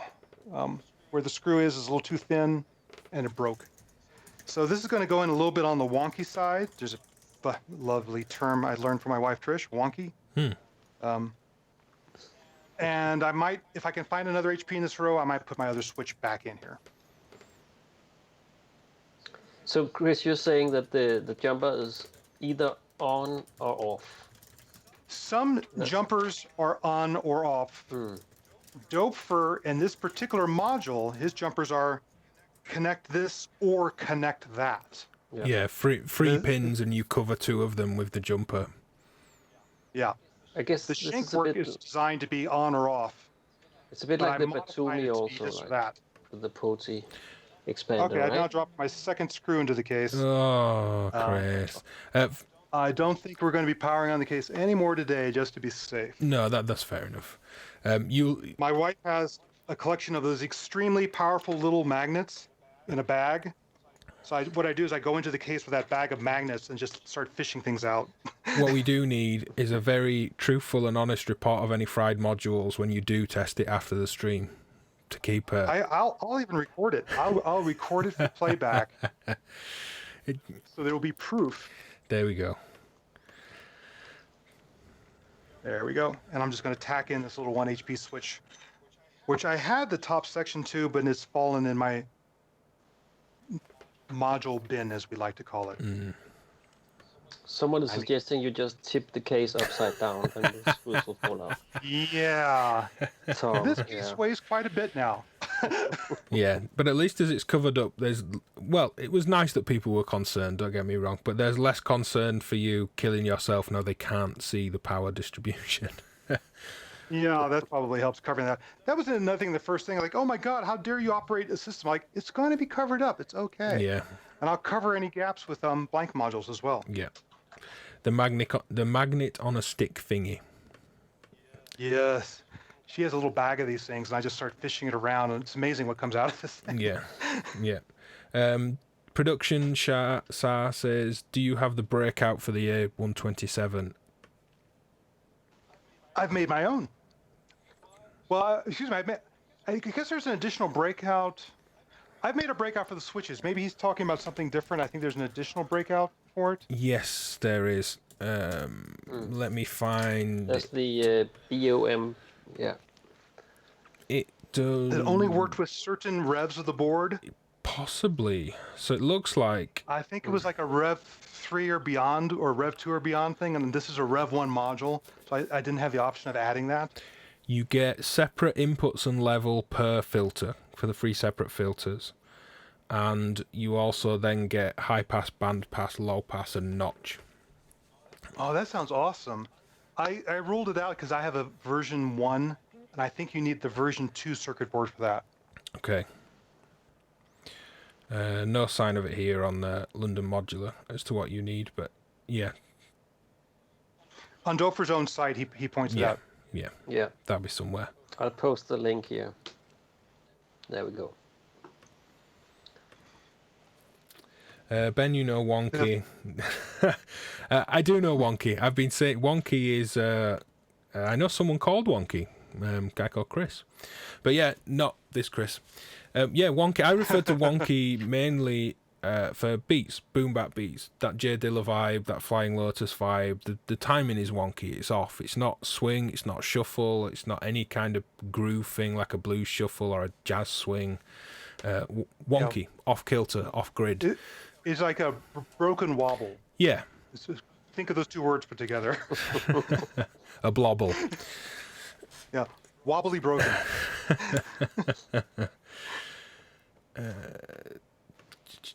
The next module, then the last of the filters, is I have to confess, might be the first to go. Okay. Because it's the 4MS spectral multiband resonator, and it's an extremely powerful module. I got it because it could do also all this pitch tracking and envelope following, in addition to being a resonator and all this other cool stuff. But Ben and Kim, I think we've talked a few times about modules that just have a sound, and rings is accused of that. And there comes a point where you say, I've heard that so much, do I want to get stereotyped of having that sound in my work? Especially when your goal often is to create sounds never heard before, right? Yeah. So it's frankly in here now to be a baby Fumana in terms of having several bands I can control, envelope outputs, etc.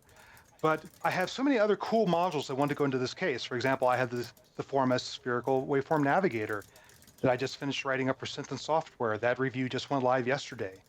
But I don't have room in the case for it. So this is in here for now to be my resonator, to be my little Fumana.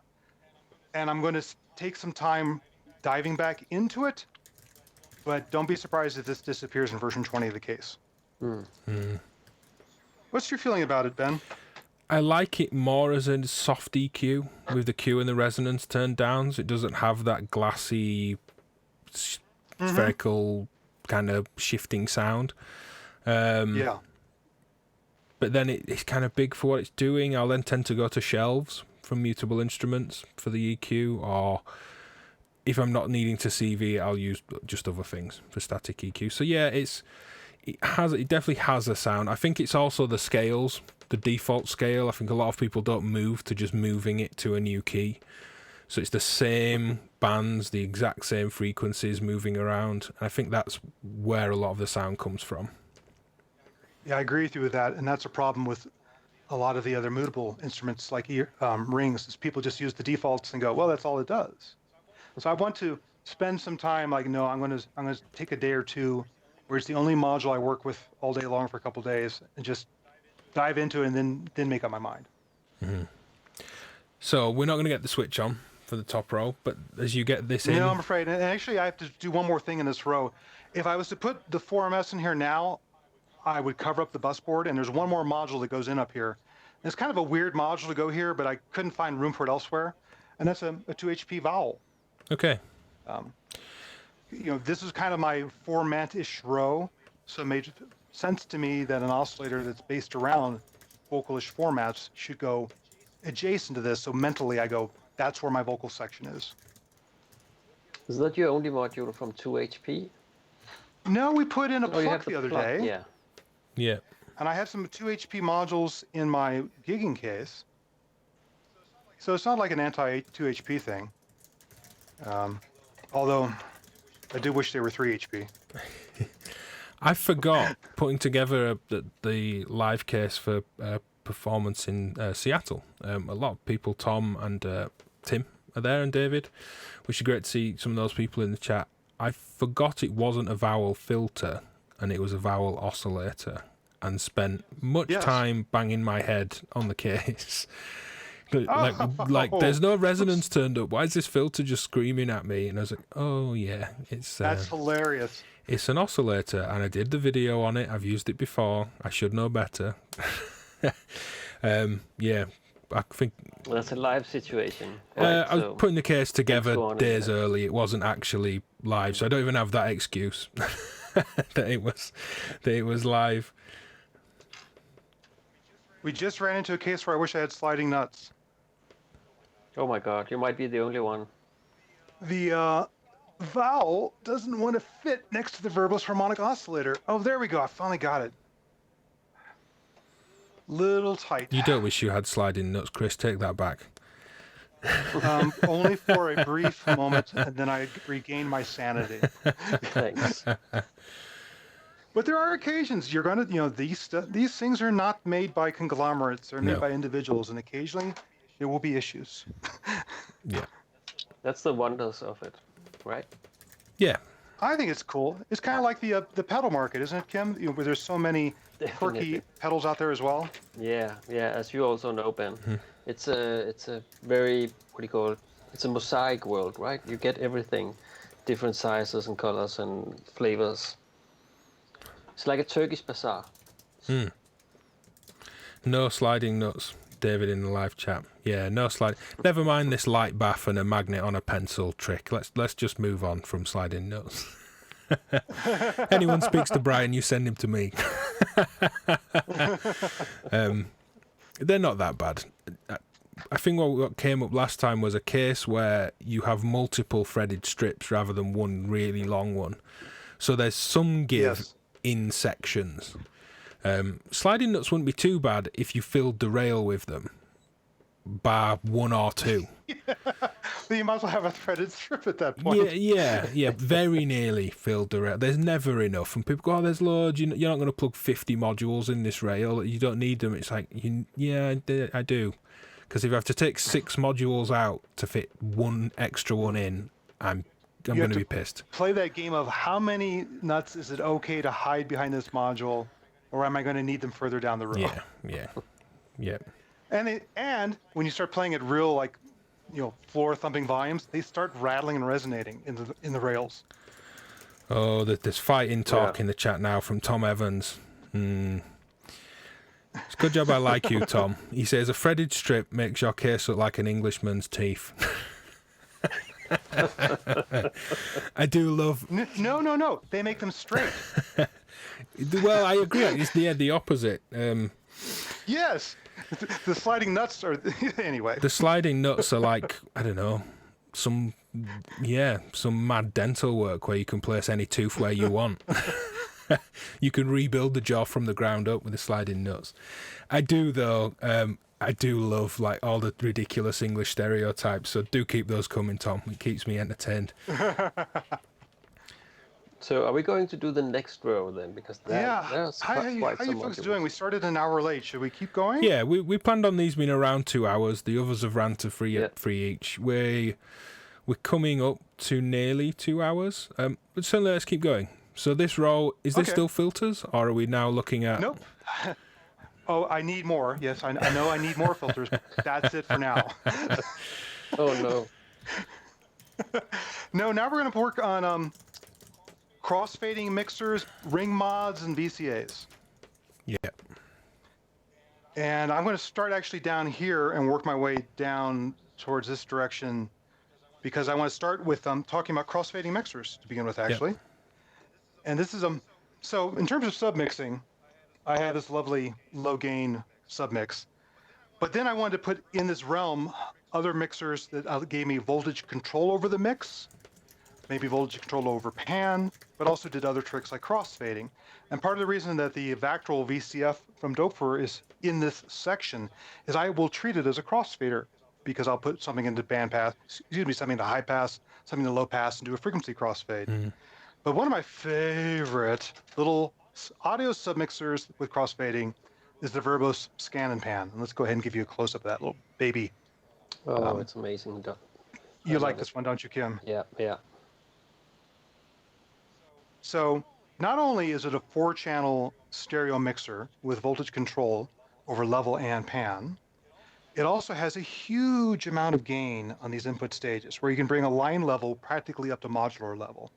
And if the signal is already hot, this uses Mark Verbos's beautiful transistor-based input preamps. They go into just a fantastic sounding saturation. They don't go into hard clipping. Mark Verbos consistently makes some of the best saturation circuits for my own particular ears. But wait, there's more. In addition to that, there's also the scanning functions where you have CVs to say, I'm going to control all 4 inputs at once. One CV says how wide of a swath am I going to adjust at one time, and the other CV says, now which bands are we jumping? And I call it the squirrel under the rug effect, of where something is running around underneath the rug and you'll see this bump move across. You can basically change the crossfade between 4 different inputs just by using 1 or 2 CVs. So it's an incredibly flexible little mixer. And I think you have some really great videos on it on YouTube, Chris. Yeah, this is part of my Eurorack expansion course, and I'm pretty sure there's some videos of this thing as well. Yeah, something I mentioned in the first episode, the reason I have one of the things I plan to do with having so many sound sources and filters is to do the popular plug-in trick of having a few disparate voices and then use some smooth random CVs to constantly blend the crossfade between these different voices using this mixer. I'm getting bullied at this point. Tim from PodMod has just said the pots on the wasp filter also look like English teeth. Is that something with Brexit or what? The Americans aren't too fussed with Brexit. Oh, I mentioned the war. With the pandemic, it's almost like we forgot Brexit's going to happen. That is going to smack us in the face. So just to change the subject, then I have to ask you. Now we talk about the scan and pan. Do you see any other modules combining that much, like, can we say, features of power in one module? Like you have the panning, you have basically it's VCAs, you have overdriving, the inputs, and you have the crossfading stuff. So are there any other modules you would suggest or you use for that kind of stuff? Voltage control panning is slim on the ground. As a generally stereo VCAs, that kind of world, I've got potentially something cooking in that regard that is a slight way off, but some ideas that I won't get into at this stage. I'll just tease very vaguely and annoy people. The scanning is quite a unique function found on usually on spectral processors. That's how Fumana works, the scanning through the back filter and the harmonic oscillator from Verbos. That carries through a few Verbos modules and kind of based on that Buchla concept of the spectral process. Yeah, absolutely comes from that world. Nothing that really scans that way. I'm staring at There's a Make Noise 6-input module that can do some fun stuff like that, of combining multiple inputs in interesting ways in a CV. The RxMix, RxMX, discontinued. What was cool is it had, I think you could expand the DPO into it, so it would pull the waveforms through if you wanted to just work with the DPO. They also did the FDFX, or FXFD, that's also discontinued. A little 4HP kind of multi-band device that split your signal into different bands, frequency bands, that then went into the RxMix, which looked really cool. The one I was thinking of, I'm staring at it and I still can't remember the name, the keyframe mixer from Mutable, big glowing knob on it, Frames. Frames does a lot of this, not specifically to a stereo field. You would have to then take these out into something that you could pan around, and you wouldn't really, you'd need multiple channels to rebuild the panning. You'd have to use two outputs on Frames and alter what goes into then a hard left panned input on a mixer and a hard right, and then you'd only really have two channels of stereo, not four. But no, it's not a massively explored world, I don't think. Yeah, dynamically mixing inputs like that is a cool thing. And you talk about stereo pan, like in my gigging case, I have a WMD performance mixer, and I use that quite a bit for monophonic things I want to get some stereo motion to. Yeah, there's a couple of other suggestions. The pan mix has got CV panning from Happy Nerding. Yep, definitely. I'm trying to think along this kind of scanning method. There's very little in that regard. But Very little. Happy Nerding, pan mix, very good. I like that very much. You can select level or CV pan. I don't always need both, and I've plenty of VCAs around, so that works very well.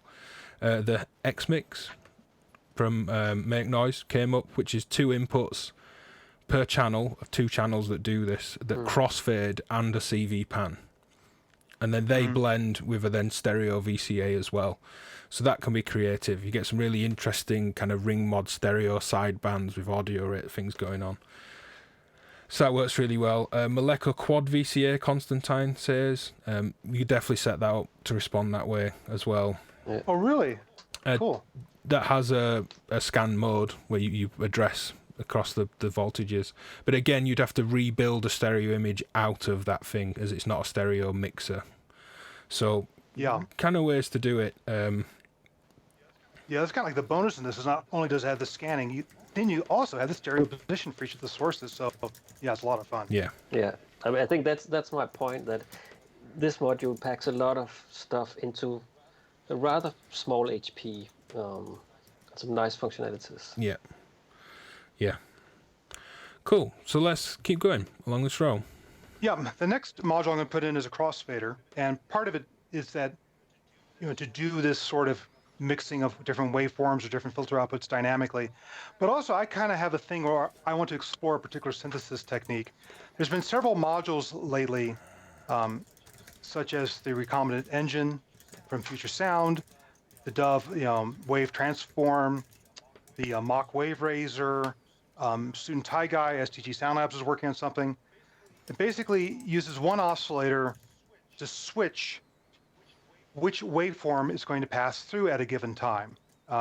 Chopping Kinky from Bafako can also do the same thing. And that hard switch creates a lot of additional harmonics if you happen to have a discontinuity between the two adjacent waveforms. And that can be cool. That can be a lot of high harmonic content you can filter out. But I kind of personally have felt like, gee, wouldn't it be even better if that was a crossfade rather than a hard switch? You could still use a square wave into a crossfader to say left channel, right channel, or input 1, input 2. But if you had something like a triangle or a sawtooth or a wave-folded sine wave, you'd create a very complex blend of two different waveforms rather than just switching in between them. So I've been on the lookout for audio rate crossfaders, and the one that I've chosen is the happy nerding dual X-fade. Not used it, but I do really love their utilities. I think, Kim, you said last episode the 3 times MIA, mix, invert, attenuate. Attenuate, yeah. Really cool. That gets a ton and the of use. VCA also. Yeah. The EQ, the tritone, which is less kind of utility really, I guess, but that's also very nice. And talking about panning also, the panning and mixing in the junior modules, so they have a lot of, again, they pack a lot of functionality, I think, into a small HP. I like those dual concentric pots as well. They feel really nice and sturdy, and yeah. We just have to remember what is what. Yeah. Yes, I quite often forget what's on the knob rather than the concentric ring. And the one place where I don't like them is actually, I do have a little trouble personally with the MIA if I'm trying to null out the attenuator to be just 0. Okay. That's when it gets a little bit tricky. But yeah, otherwise, beautifully engineered. And he's an excellent audio engineer. He's done some really nice work there. Mm-hmm. There's the next one in that row that fits a similar theme is the WMD multi-mode VCA, something you don't see very often. I grabbed one from Chris Randall of Audio Damage when I saw it up for sale. I was like, yep. I'd heard it in Greg Gibbons' system, who, when Modular Podcast was active, Greg was part of that. We used to drive kick drums through it. The saturation was really nice on the kind of percussive house type stuff he was doing. It just has so many different ways of interconnecting two VCAs. In terms of it being a panner, it can be a ring modulator, it can be a crossfader, it can be a couple VCAs, you have different responses for the VCAs. This is the Swiss Army Knife VCA that was frankly the first one I bought for this big case just because it was so flexible. And I'm really surprised that so many people haven't gotten into it, particularly for small systems, because it can take on so many different personalities. Constantine dropping a very, very good idea in the chat. The DPW 0, Dan's in the chat as well. Hey, Dan. Hey, Dan. The 0 is it will find the 0 crossing and switch at it. So it's looking for the kind of 0 crossings on the signals before it switches. So like you would in an audio editor where you're told that your audio won't click if you cut at a 0 crossing point when the signal goes through that 0. We would think of it as 0 volts in a modular. It's doing that. It only switches on those 0 points. So you can introduce far less harmonics by not putting hard edges in and switching on those 0 points. Yeah, I love the idea of the WMD digital VCA. No, but unfortunately, the 0 from DPW. Oh, good. I hope it's better. Because I love that idea. I love the idea of switching on 0 crossings to avoid those pops. That's a fantastic thing to try to do. The challenge with the WMD one is they used a car audio attenuator. So when you envelope it, you can hear it zippering up and down, which just killed it for me. But I imagine, Dan's a pretty sharp engineer. His was probably, I bet, a good VCA in addition to having 0 crossing detection. Yeah, not a VCA. So what it does, as Constantine says in the chat, it uses a comparator. So if you put 2 oscillators in, it's waiting for them to go through 0 volts, both of them, to then switch. Oh, that's so it's looking for a hard switch as opposed to VCA control. Yeah, the WMD, that zippery sound, unfortunately the quad anti-aliasing filter that expands their PDO, phase displacement oscillator, that's meant to get rid of aliasing, introduces the zippering sound when modulated. And actually, the phase displacement oscillator is so just kind of kill a roar out of that thing that it's not an expander I tend to use much. But anyway, yeah, worth checking out that Zero from DPW. An interesting one. It comes. Yeah, I did not know about that one. Thanks, Constantine. I'll definitely check that out. It comes from the technology built up from his Switch, which also does some very nice zero crossing tricks with audio as well. Not zero crossing, Dan. Thanks, Dan. There's really good live chat of interesting people in there that I hope people watching this back watch the live chat for. Dan's corrected us saying it's not zero crossing, it's when the two signals are equal and it's conditional. So it's not just looking for both at zero. Equal level, because I was thinking to wait for them both to hit zero at the same point, that may be pretty rare, but if he's waiting for the two to match and then he picks up the transition between them, that's very bright. That's even better. It says a comparator and then a D latch for conditional switching. Cool. I've always just kind of thought, it's on a zero, it crosses, which, as you say, could be ages off from two signals hitting zero at the same time. But yeah, very clever little thing. So, partly because I want to leave myself a hand-sized hole to get into here to plug in power, I'm going to now move to the other edge of the case and start talking about some more unusual VCAs, but also some low-pass gates.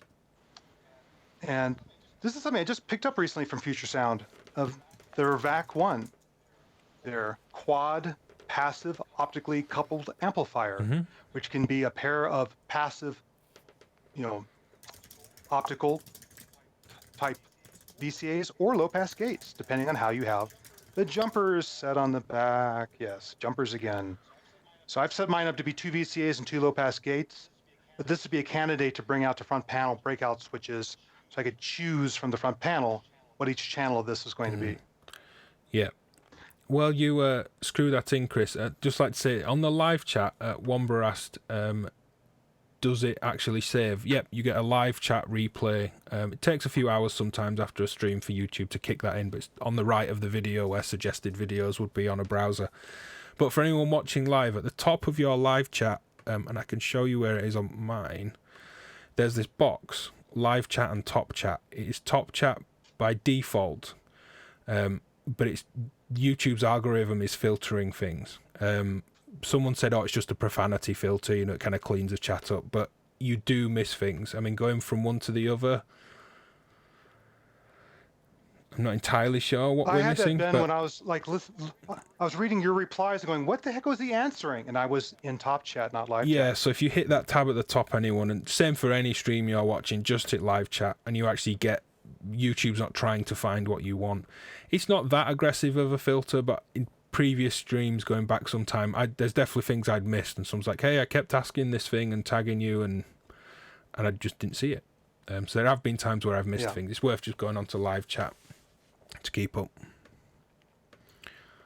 Okay.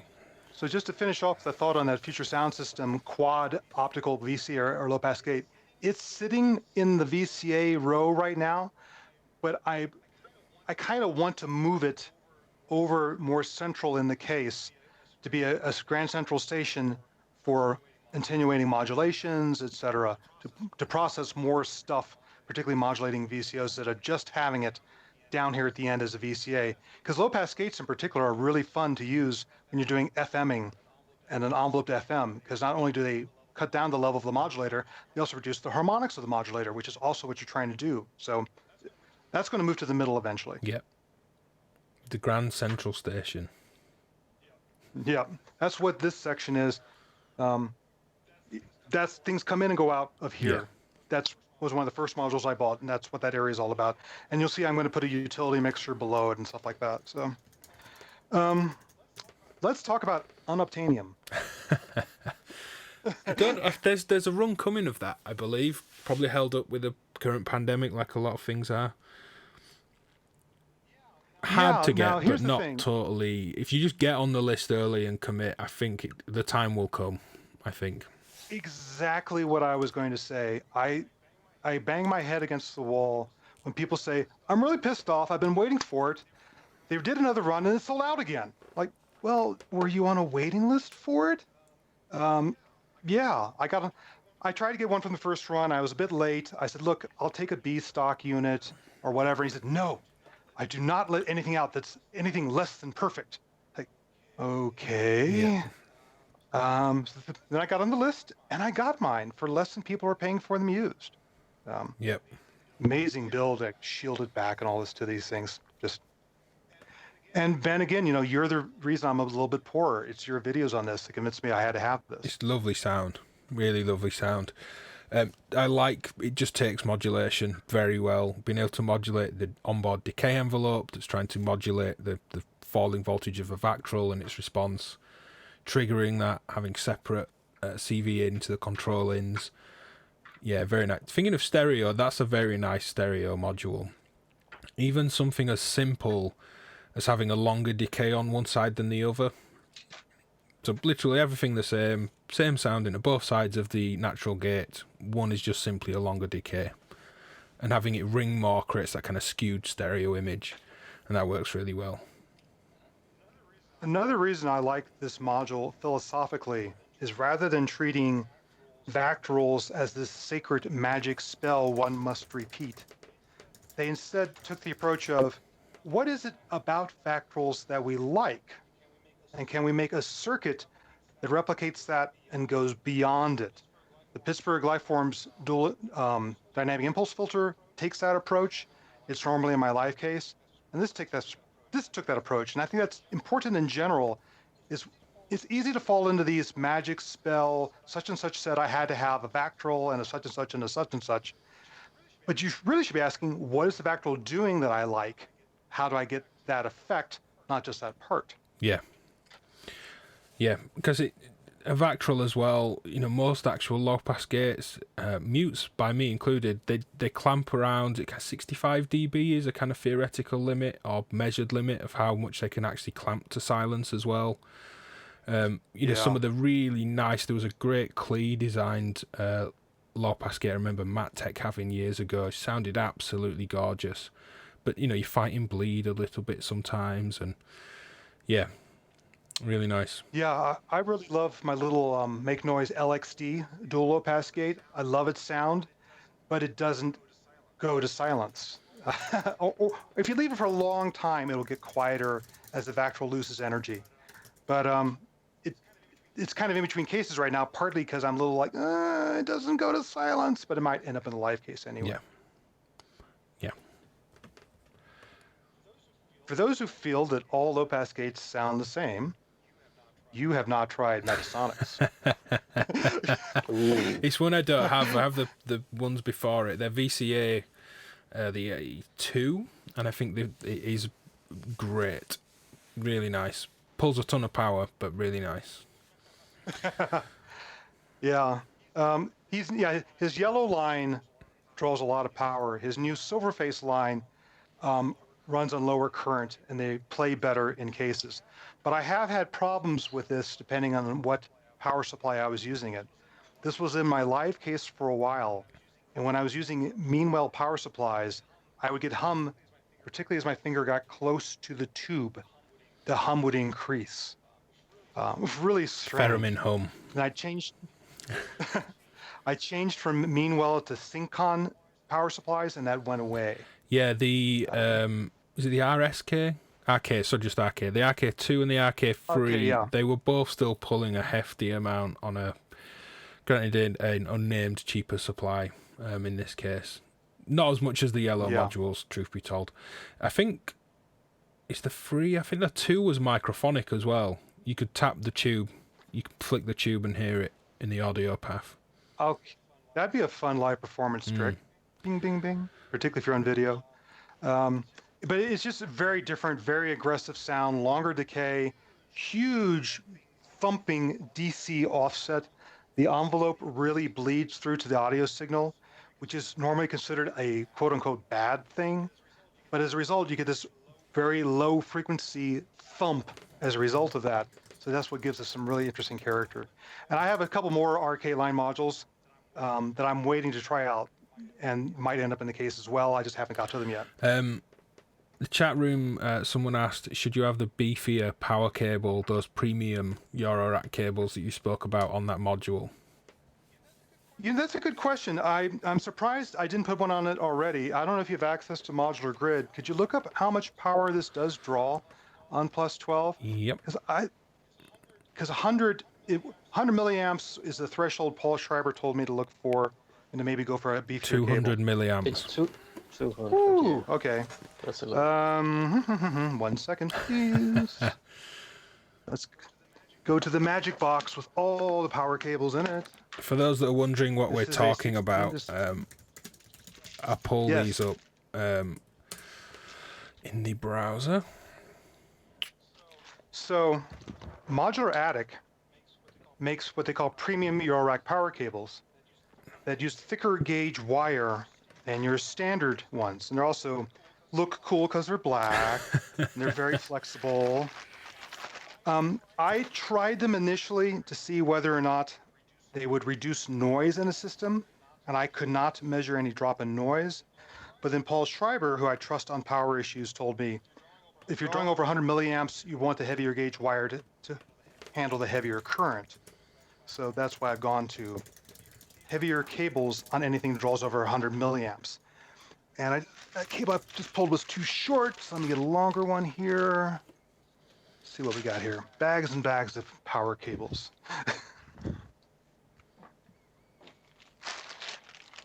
Come on, one of you is 16 to 16. There we go. And this will be a great chance to fry a module, and I promise I'll videotape it later, because he does not use key connectors on them. However, he does follow the Doepfer convention of red stripe down. So that's something. A lot of comments about how the fan on your ceiling reflecting on the tube is hypnotic. Yeah, sorry, guys.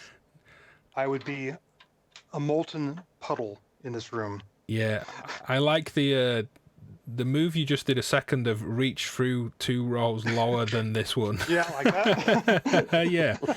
yeah, to try and get to the thing.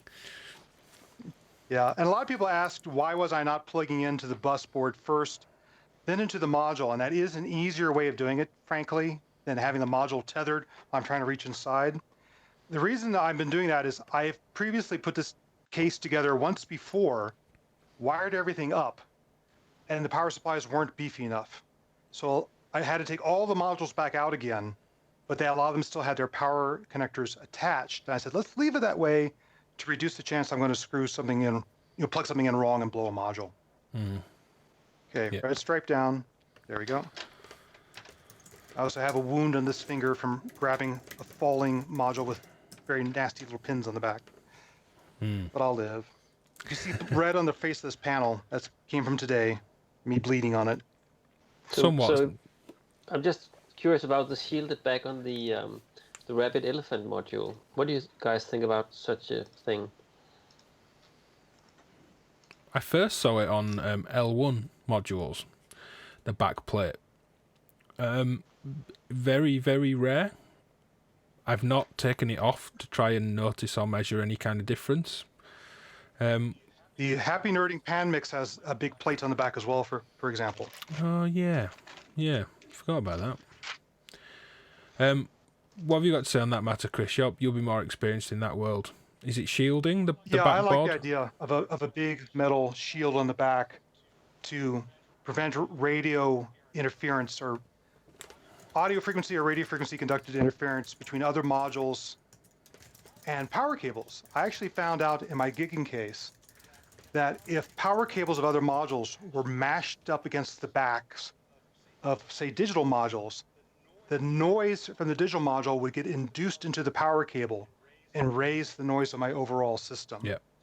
So the idea of having a metal backplane to act as a shield, I think, is a brilliant idea, even if it's just another circuit board layer and you just use the copper as the shield.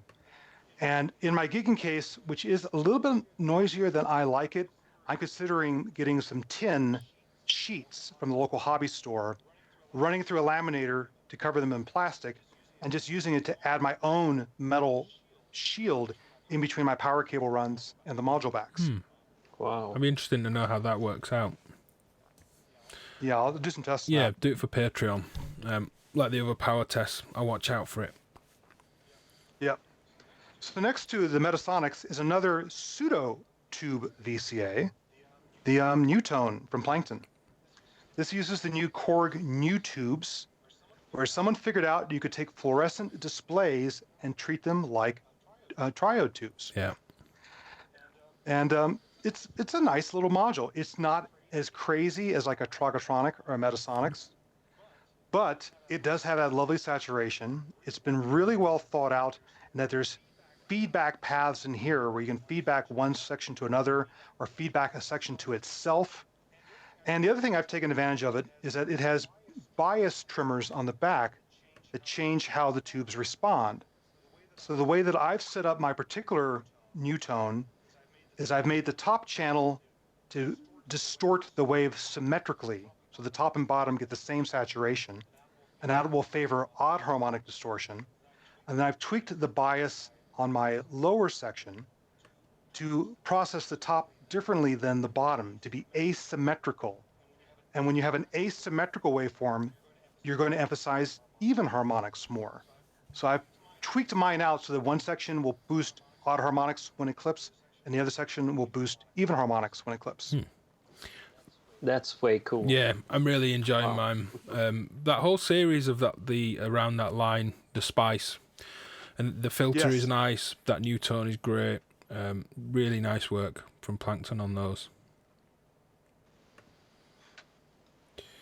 And then after that, we just have one quote unquote VCA, but it's really 8 VCAs. Of course. The Erogenous Tones VC8 is the last one we're installing today. We've done well for time today. Had we not had those tech issues, we'd be much nearer to 2 hours than 3. We've been on a forced march. We haven't been as chatty because we realize we're an hour behind. VC8, 8 linear VCAs with brilliant submixing, where you can group it where the top 3 in a set of 4 can get submixed to the 4th one. So you could treat the top 3 as VCAs and then have voltage control level on the 4th VCA for the whole group. Or you could treat the top 3 as a voltage controlled mixer, just setting levels rather than envelopes. Have those submixed into the 4th channel and then envelope that, so you envelope a group of 3 with voltage controlled mixing. And you have 2 sections. So it is a really, really flexible, brilliant little module, very skiffable. Not very, okay, it's not a little module. I kind of misspoke there. But in the land of the Resonators. Yeah, when I just need a VCA, I'll grab this. Cool. I don't know if you can see it. My wound. Yeah, there we go. That's what I did earlier today. When I grabbed a module that was falling. Let it die. Let it do the suicide jump. Yeah. It was the Metasonics with the tubes, and I didn't want to shatter the tube. Yeah. And I happened to grab the pins of the unshrouded connector on the back. You know, Eric believes you should suffer for your art. There should be some pain involved. And the tool scan, I believe, is how you say it. Apologies if it's not to anyone that's Brittany native or French. Their tube VCA is very nice. I'm just trying to find it to pull that up while we're thinking of tubes.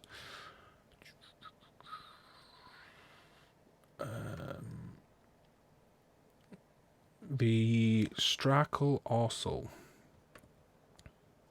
Yeah, I considered getting that at one point. Let me pull up an image. As I remember right, he also has some feedback paths going on in there. Yes, yeah. Very nice sounding kit, bit of kit. There's a video on Future Music Magazine's channel I did for this one, if anyone's curious. There's the mixer, I think, had the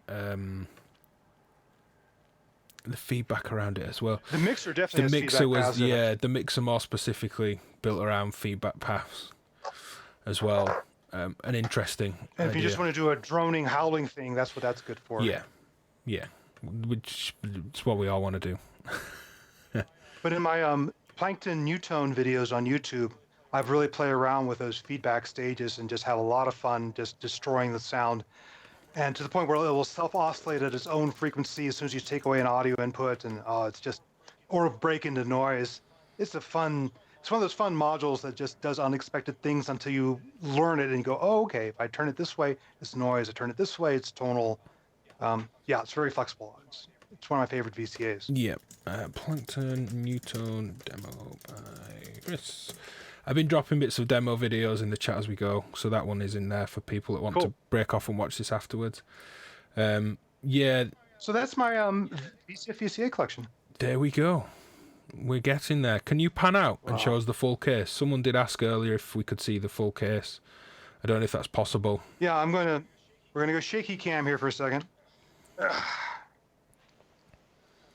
I've got a bunch of sandbags on this thing. There we go. I can see those And Velcro pads pan a little bit so for the additional cases above as well now. There we go. We're definitely getting there.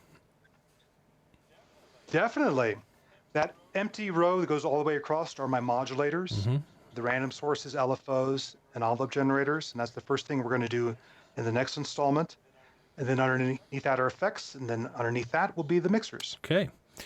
So a good point to address the live chat. That live chat's been great. The amount of kind of knowledge and great people in the chat's been fantastic again. Kind of final call for comments if people want to comment. Question, chat. There is, call it a 30-second buffer between what we see in OBS and what goes to YouTube. Related questions best you can, but of course fire them away and we'll see them. I will say that, we're filling in time while the chat questions get up. In addition to these VCAs, I do have a vintage cabinet that goes over here off to the side, my gentle electric cabinet, and I didn't get a picture to you in time, Ben. I'll have that for the start of the next episode, which is an old thing from the 70s that uses Aries modular designed VCAs using CA3080s, and it really does have its own vintage sound to it. When you put something through it, you can tell it's slightly fuzzing and slightly warming and slightly rolling off the sound. So when I go for that 70s Tangerine Dream Klaus Schulze sound, I'll run things through that VCA. But the interesting thing is that cabinet also had a bunch of CV mixers, inverters, etc. in it as well. So that's going to go here. It's having some new wood put on it by Jason Fink, and that's what complements. So altogether, the system probably has 35, 6 or so VCAs in it. There we go. Wow. But there's lots of ways of eating those. Things that I do with Oct very regularly is to use one LFO to modulate the amplitude of another LFO. That then takes a channel. If I want 2 lots of interesting LFOs that way, that's 2 VCAs and 4 LFOs. If I then want to envelope that behavior somehow, it's another VCA. So it's really easy to kind of eat through these as we start to be more dynamic with our patching. Yeah, that's a definite beginner thing to shake out of your head. Is VCAs are not just for the end of chain for audio. Is you really need them to dynamically control your modulation or dynamically control things like FM depths. And that's where you really go to the next level of creating more interesting, more evolving, complex sounds, is using VCAs to change your levels for you instead of just turning knobs. Few from the live chat. Did you retrieve those screws yet? No, he didn't. That's why we didn't test each one turning them on. We'll leave Chris to dig those out, do it properly when we're not on a stream. Any opinion on cable holders and hangers, Chris? I've been through a few. My current one that I'm using, well, I can see it. Let me see. Just behind you. Yeah, I've got a couple. Yeah, one over here. I'm using the Hexo one. The Eurodesk. Yes, the Eurodesk Hexo one for live performance. And the reason I like that one is that it has upturned tines on the very end, which makes it harder for the cables just to fall out. Here in the studio, I use the Retro-Mechanical Labs one because it presents to me my normal colors in one easy row to get to. People who have seen my videos or have read Patch and Tweak, I like to color code my signal flow for audio, pitch CV, modulation CV, gates, to make it easier for people watching my videos to understand what I'm doing, but it also helps me in a live performance situation. Yep. And then on the back of that, I have other things like my various splitters, a whole bunch of generic black, cheap 6-foot cables when I need long runs, things like that. Yep. What makes you use a wave folder or a distortion for a sound? What makes me when do you reach for a folder or a distortion in your patching? Well, distortion is if I'm purposely want to add aggression. If I'm trying to add aggression as the feeling of the piece. Wavefolder is, I just find, is another very fantastic dynamic timbre variation. It creates a very lovely warbles when enveloped to sounds. And I like that particular plucked rotary warble as one of my effects. Definitely a West Coast influence. But something that Ben and I chatted about briefly after Moogfest last year is I had this crazy idea of using wavefolders to also process CVs. You can make more interesting LFOs by taking something like a sine or triangle and putting it through a wavefolder. But I also want, Kim, what's the name of the person who does just amazing prepared piano and she played at Moogfest last year? Oh, English woman, I think. Ben, you might know her. I had no idea. No, sorry. Prepared piano means you attach bolts or thread paper through different notes on the piano. So every note has a different timbre. And I wondered, how could I do that in modular? And the idea I came up with, and I have not had a chance to test it, is to take the pitch CV from my keyboard, something that would normally change in a linear fashion, and feed that through a wavefolder so that it dips as I went across the keyboard. Then you send that off to something like filter cutoff, wavefolder depth, etc. So that each note would take on a different timbre. I think that'd be very pointillistic for sequencing, but also might be fun just to play. Yep. Constantine, two things. Shout out to Plankton's Arrhythmia, which is a very playable clock generator divider type module, and Why No Morpheus. I think we did maybe mention this. We talked about Morpheus last time. Someone jumped the gun and said, why not a Morpheus in this case? I think the Morpheus is extremely cool. I do like the Morpheus. I was using it more as a resonator. It doesn't work so well as an enveloped filter. But it's cool as a resonator and as an end-of-chain filter, just to add interesting effects onto things. I've just run out of room. Yeah. I have other modules I want to play with, and I can't fit everything in at one time. So things will come in and out of this case, and the Morpheus is currently out of the case. Now, I'll also say the Morpheus does have a bit of a digital glassy sound to it, as opposed to like the Rossum Evolution. And that's not my personal preference. I like a little bit more warmth or cleanliness out of things. So the Morpheus wasn't hitting all the bases for me, but I have a set of videos on it where I have great fun processing other sounds with it, etc. I think it's great. It's just I have to make decisions about who goes in or gets kicked out of this case. Is it Kelly Morgan, prepared piano? Might be. Could be. Laurent in the chat says, if you like VCAs, the tube kind of sound, the Tallinn from Chaos Devices, XAOC. Yeah, very lovely drive to that. Not tube at all, but very nice kind of curve and response into that drive. How are you using any kind of distortion, Kim? Does it work its way in for you, or is it not something that you find works for your music? Rarely, actually. I like the softer side of things, but I won't call it distortion, but overdriving, the scan and pan works for me. Yeah. And otherwise, I might go through a pedal or something. Yeah. A fuzz pedal, maybe. Not exactly distortion, but just to add some grit stuff. There's a couple of people in the chat wanting to share links with each other. You can't. Only the host of a show or an assigned moderator, which Kim is in this case, can drop links in. But if you put at Kim Bjorn or at DivKid, so it highlights us in the chat, we can find links. We can bring them up. We can take a look. I think Vampire Modular, was what came up. Someone was trying to post a link to. That didn't ring any bells for me. I'm not sure what Vampire Modular is. Unless was it the Subconscious? Was that Kevin Key's company? Yeah, it wasn't. The module was called the Vampire. It wasn't Vampire Modular, the company, was it? That's what's thrown me. Subconscious Communications was the company. The Model 52 Vampire. I can pull it up for people that are curious, but I can't say much about it. I don't know.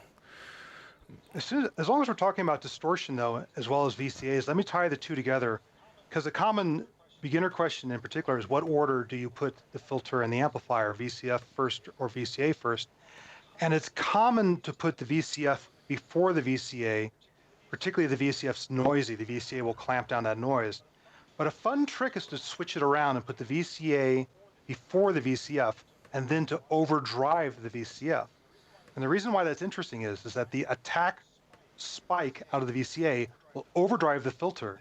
But then when you go to a lower sustain level, you'll be at a different saturation point on the filter, and you might be into something clean. So you get like a distorted spike and then a clean sustain. And this is a common production technique to make instruments cut through. Purposely distort the attacks on the piano, for example, to help it cut through a track.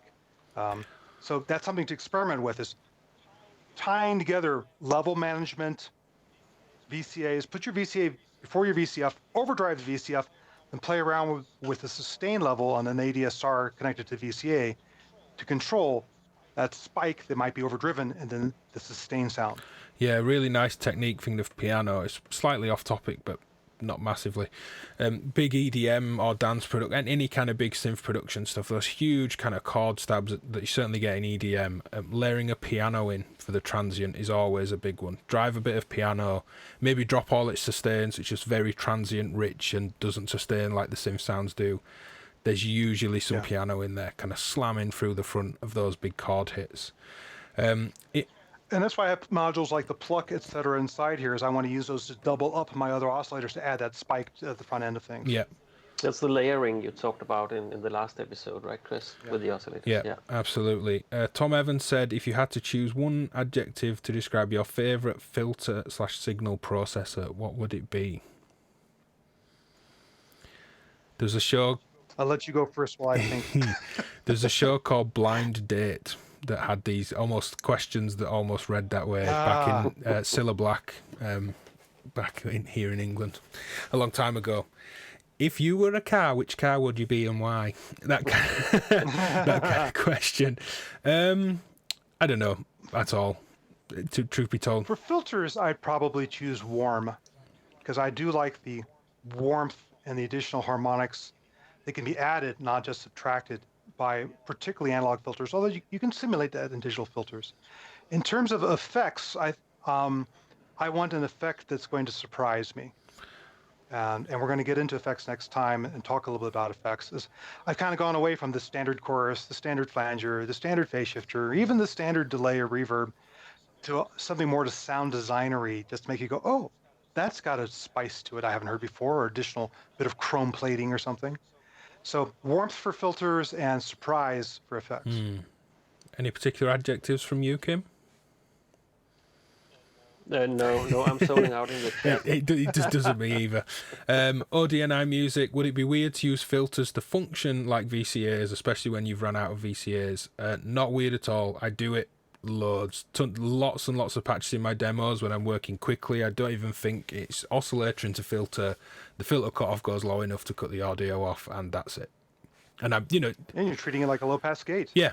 In practice, that's effectively what I'm doing. Maybe there's an interesting question about the endorphins VCOs. Which is your go-to filter to pair with those? Or with that one? Well, you're a big endorphins person. What do you like to use after your endorphins? I use the Grand Terminal. I actually really like the. Again, you have so many options with that module. Basically, today I was putting it into an 84 HP case with some other modules, and it's just so versatile. But I like you can actually scan the filters, so you get these again animated stuff from very little effort. Yeah, because the Grand Terminal is digital, composed to the original terminal, which was analog. So the Grand Terminal can do a lot of tricks just beyond being 2 low-pass gates and 2 function generators. Definitely, yeah. Yeah, fantastic bit of kit. Further generator into Grand Terminal, and you're off. Grand Terminal on its own, and in a demo for that, I just used it as a voice. One side to filter and envelope, the other that was an oscillator, and being able to bend and time compensated curves as well. Not because things like maths and anything based on like the surge dual slopes, not that they had curve control, you can do that with feedback, which is something for another day. But when you can curve the shape through logarithmic and linear and exponential, most analog circuits aren't compensated, and you will get huge time shifts as you pull across the curve, not the actual time. They're all compensated very nicely. Further generator, I love that thing raw. Just go into town, because you can pull it right back to being clean, so it isn't like you need a filter particularly. Ben, do you have the strong zero core in your further generator? Yes, it's essential for that because that's another layer of dirt that adds. Yeah, the non-pitch bending FM, it allows you to be much freer and higher kind of depths of modulation, I find. That and the wave shaping together is really nice. And it'll glitch out too when you push it in certain ways. Yeah. And then the new... You can imagine I don't have it. What would be nice for a slimmer pairing is the Squawk Dirty. The new 6HP range is very nice as well, as is the oscillator. There's some tricks in there like subs blended in. You get wave folded outs and things like that on there. You can blend in noise with a button shift if you want to bring a bit of noise in. Really, really well thought out. But I find with just the same as anything, actually, really. Same as any oscillator, depending on what mood I'm in. I don't have a special combo in mind for those things, but specifically pairing anything with that grand terminal is kind of special thing. It's nice. That was the funny thing, though. When Kim and I started working on Patch and Tweak, it was Kim who was advocating strongly that there must be patches in this thing to follow. And I'm like, my point of patching is to create something different every single time, not to recreate something. So we fought about that for a little while, but I think we found a happy medium, and something we'll pursue more, I think, is patching. Yeah. Chris, have you ever played with the zero sum inertia tube modules? No. Tell me about that. Let's move on. In a quick fire kind of style. Is it the very slim tube maybe? Production side, if you can come back and let us know. I'll just scan down the live chat. I'll see if you pop something else back in. Violin plus overdrive is bass for days. Could be with some nice pitch shifting. That could work very well. Yeah. When I worked for Tom Oberheim, he was doing his add-on for the Kai S900 950 samplers to make them 16-bit. And the way he did that is he did a shaper curve on it to just basically spread 12 bits across 16 bits. But if you forgot to turn it on, you got this beautiful, saturated, overdriven sound. So we had all these lovely sampled violin and horn libraries. But if you turn that switch, it's like, it was like through the hardest tube saturation. It was just an amazing sound. Tom Evans says, wait, this isn't a dating show. You've been playing your cards wrong, mate, all night with this English teeth sliding nuts business. You've got no chance. When I'm back over in Seattle, none of the hugs. You're off. You and Tim with a yellow knob English teeth on the wasp. Nah. You've ruined your dating chances on that. But Tom says if it is, he chooses the contestant with a huge case. Tom. Filters work great for VCAs. That was in response to just using them like that. Your Analog's Contour 1 is compensated. Romain says it is. It's not entirely curve compensated. That's a function generator where you can control time and curve separately, especially when using it as an oscillator. If you really freely and widely modulate the curves, if you get around a semitone or a tone in each direction, which is heavily compensated for an analog circuit, very, very much so, but not totally pitch accurate. What it does do very nicely, because it is clamped down and compensated so much, you get a very lovely vibrato. Plug an LFO in, not to the full tone either side, but a little bit of attenuation, and you don't need to really massively attenuate like you usually do for pitch vibratos. People say they're using wave shapers like filters. Yep, just going the other way with adding harmonics as opposed to carving them out. Anders wants to thank you both for Patch and Tweak. Thank you. Yeah. Tom says prefers the DPO, but the further generators amplitude mod is very appealing. They all sound different. It's an interesting thing how they all sound different. The Verbos complex oscillator, the Sputnik dual oscillator, I think they called that. They didn't call it a complex oscillator. Further generator being a different kind of beast entirely, and it's digital functions with a strong core. I've been through most of those. They do all have a slightly different sound. I do miss the Sputnik, truth be told. I let Mark Zeno have that. He was trying to find one, and I thought he'll get more use than me at the minute, and I do kind of miss it. That does play a little bit into the question about the best complex oscillator. The one you have is the kind of cheesy, which is the best camera you have, which is the best camera, the one that you've got with you. Depends. They all do have a slightly different edge. Maybe too long of a conversation for this one. Yeah, the best one is the one that you turn the knobs and you smile, as opposed to you turn the knobs and you go, what's it doing? Yeah. It's the module that you interact with in a positive way is the best module. Yep. And also, Christian Müller asks, is complex oscillator from separate modules a bad idea? I think we talked a little bit about that last time. I can't see why it should be a bad idea. No. At all. I patch the equivalent all the time. We could use... very unintelligible. Warps from mutable instruments tagged to any nice analog oscillator is a very nice complex oscillator pairing because it has an internal oscillator and all these kind of Modbus style functions. Yeah, using two separate oscillators, a VCA for the AM, potentially a ring modulator. FM Aid from Happy Nerding is a real kind of underrated sleeper for pulling in that kind of FM sound very nicely on things that even don't have FM. You could FM samples with that thing. It's working with phase as opposed to frequency. One of my favorite patches we brought out was using like the fold function inside braids combined with the linear FM oscillator in disting and the VCA thrown into the mix creates just a lovely FM pair. Yeah, really nice. And that may just be how you find your voice as an artist, or even in a more casual sense, just what really speaks to you to play with at home, or you potentially find more range and your own personality in that. Let's call it one kind of final call for the chat. I think we've ran through most of the questions. Yeah, let's talk about a few things that we got coming up, because we got a lot of things coming up as well. Yeah. This weekend. One more filter question from Kevin Ewing. Wondering which filter or filters do we like into or after or sending from the magneto? Yeah, before, after, or in a feedback path around magneto, I guess. I have in my gigging case a multiple module patch that is my delay. And the filter that's in there is an overseer, WMD overseer, because it's a stereo filter that you can treat the left and right sides the same or differently, tilt the effect, so you can get some interesting ping pongs where the ping pongs on the left and right side are treated differently. I went through a lot of different filters trying to come up with one that I liked in the feedback path. The surge variable slope sounds gorgeous in the feedback path of a delay. But in my gigging case, I have a WMD overseer for specifically that purpose. And Kim, you have a magneto now, right? Yeah, but I've not even come around to using filters in the send return path, if that's what you mean. Yeah. But that's mono as far as I remember, that send return path.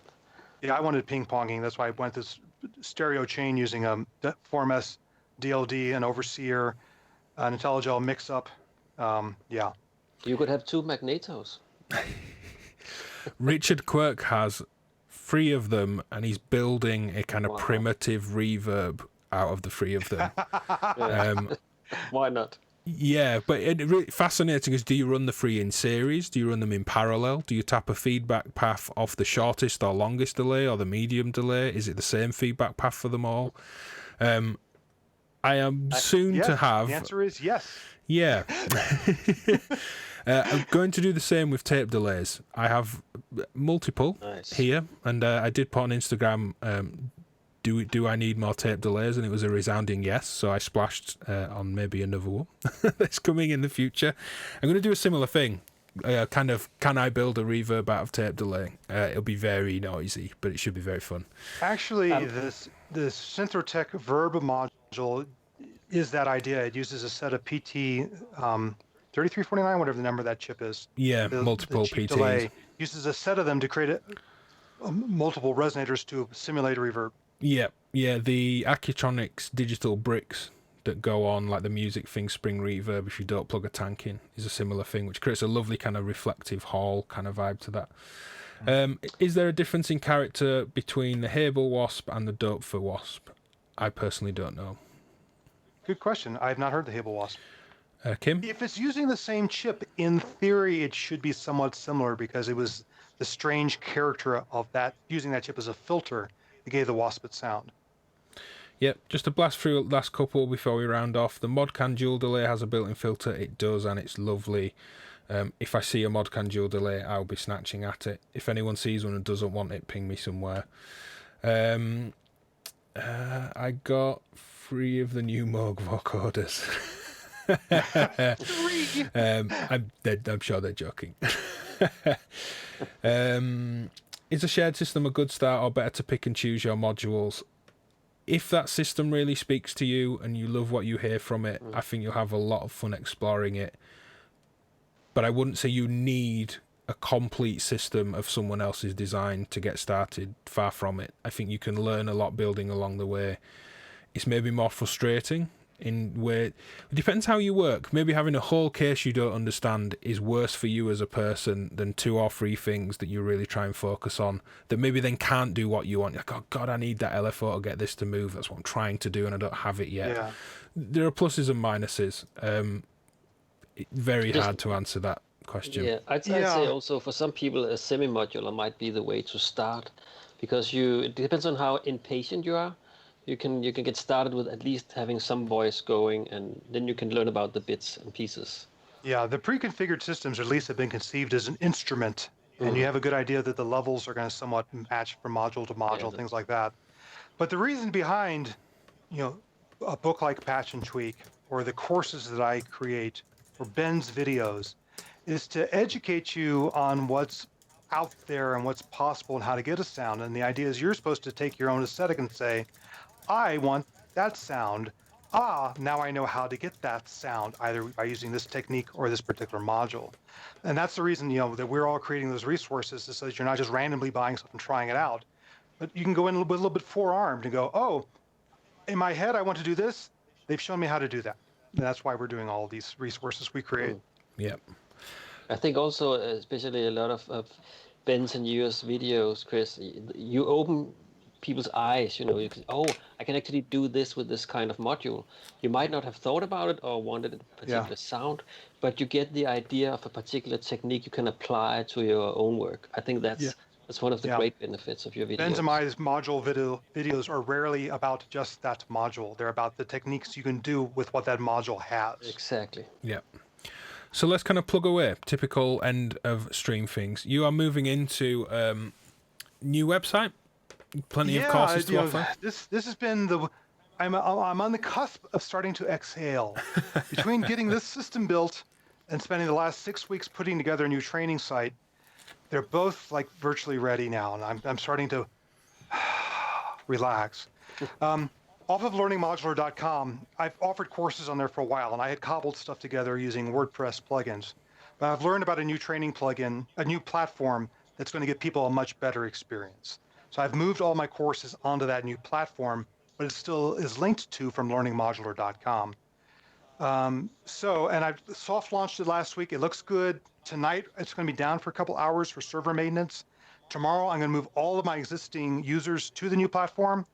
If you go to learningmodular.com and see a course you like, including the free Basic Concepts course that's up there, it's based on Patch and Tweak, use the code MONSTER in all caps, and you'll get 25% off any of those courses till the end of this month as my thank you for dialing in for these crazy episodes. And as I just work away along what tabs I have open to present, go to pushturnmove.com, extras, free book sample, and there are samples, 50 pages from Pedal Crush, Patch and Tweak that both Kim and Chris worked on.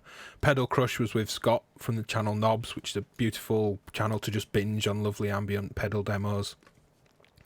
And, of course, Push Turn Move as well. A lot in there. I was surprised when you sent me this to check out, Kim. I have the book, so I wasn't particularly looking for a sample, but how much was in there and how good of a just freebie it is just to download right off the site. Yeah, it's about 50 pages, and hopefully it gives people a glimpse, and also they can enjoy some full interviews. So, yeah, that's the nice thing about the books Kim's creates, is that it's not just about the tech, it's not just about the people. It's the artists, it's the creators, and it's the devices, and you get to see how they interrelate, and there's a nice ecosystem in each book. Yeah. Yeah.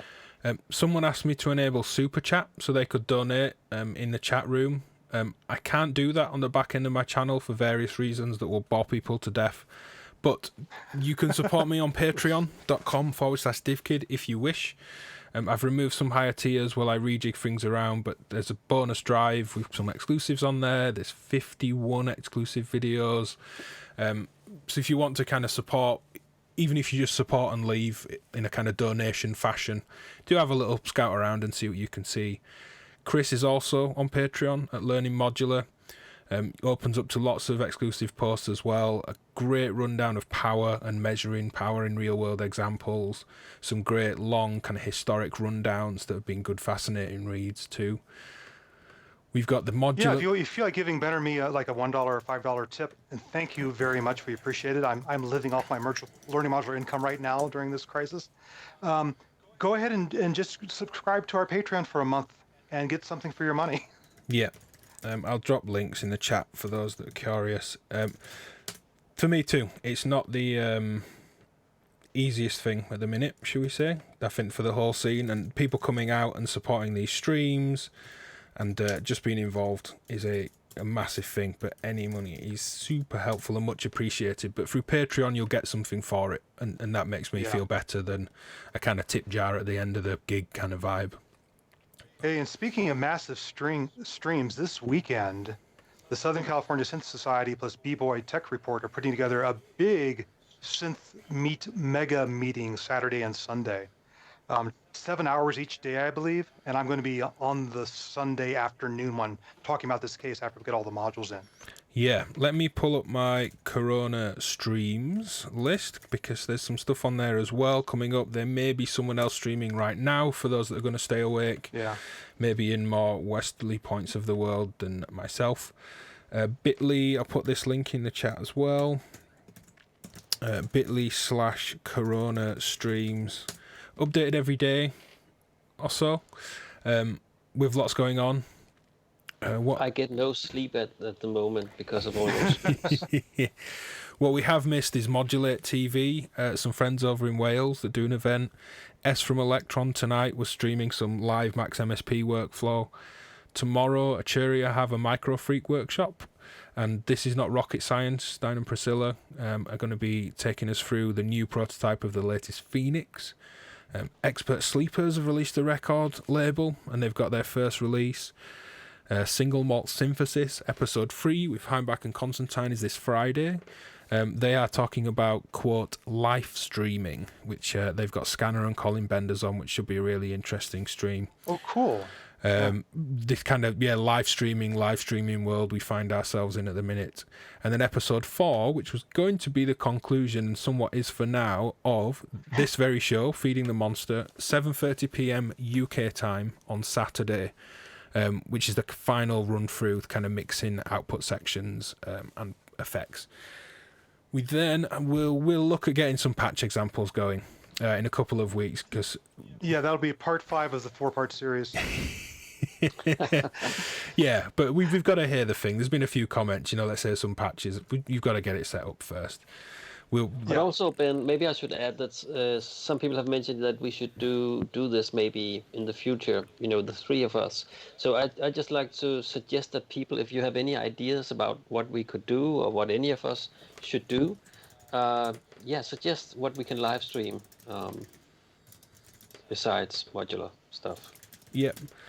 Someone asked, can they watch these back, meaning all these live streams? Where I can, the links on the Corona streams bit.ly link takes you right to the specific show if that person set it up. You can set up a future stream on YouTube, so most of them will go to the exact video and it will live in that space unless that person chooses to take that video offline, which is highly unlikely. Some of them who've given me dates of when they're doing things but not setting them up, like the big weekend of streaming Chris mentions, they're still kind of just running with that at the minute. I don't have links directly to that, but I will put them on the Corona streams in the next couple of days as soon as I do. Any other things you want to do, I'll be starting up my Patreon monthly streams again soon, which will be a monthly hangout. Chris is certainly welcome to join, as is Kim. Not just me doing like a kind of Q&A. It's much nicer to bring other people in, I feel, and offer that out to both sets of supporters and all those kind of things. But certainly an evolution of the live case maybe from Chris. Maybe turn the tables and do your live case, Kim, would be interesting. Your hybrid setup. We could do the mini monster case. Yep, the mini monster case. We could do the case that Ben found at the back of the desk today stream.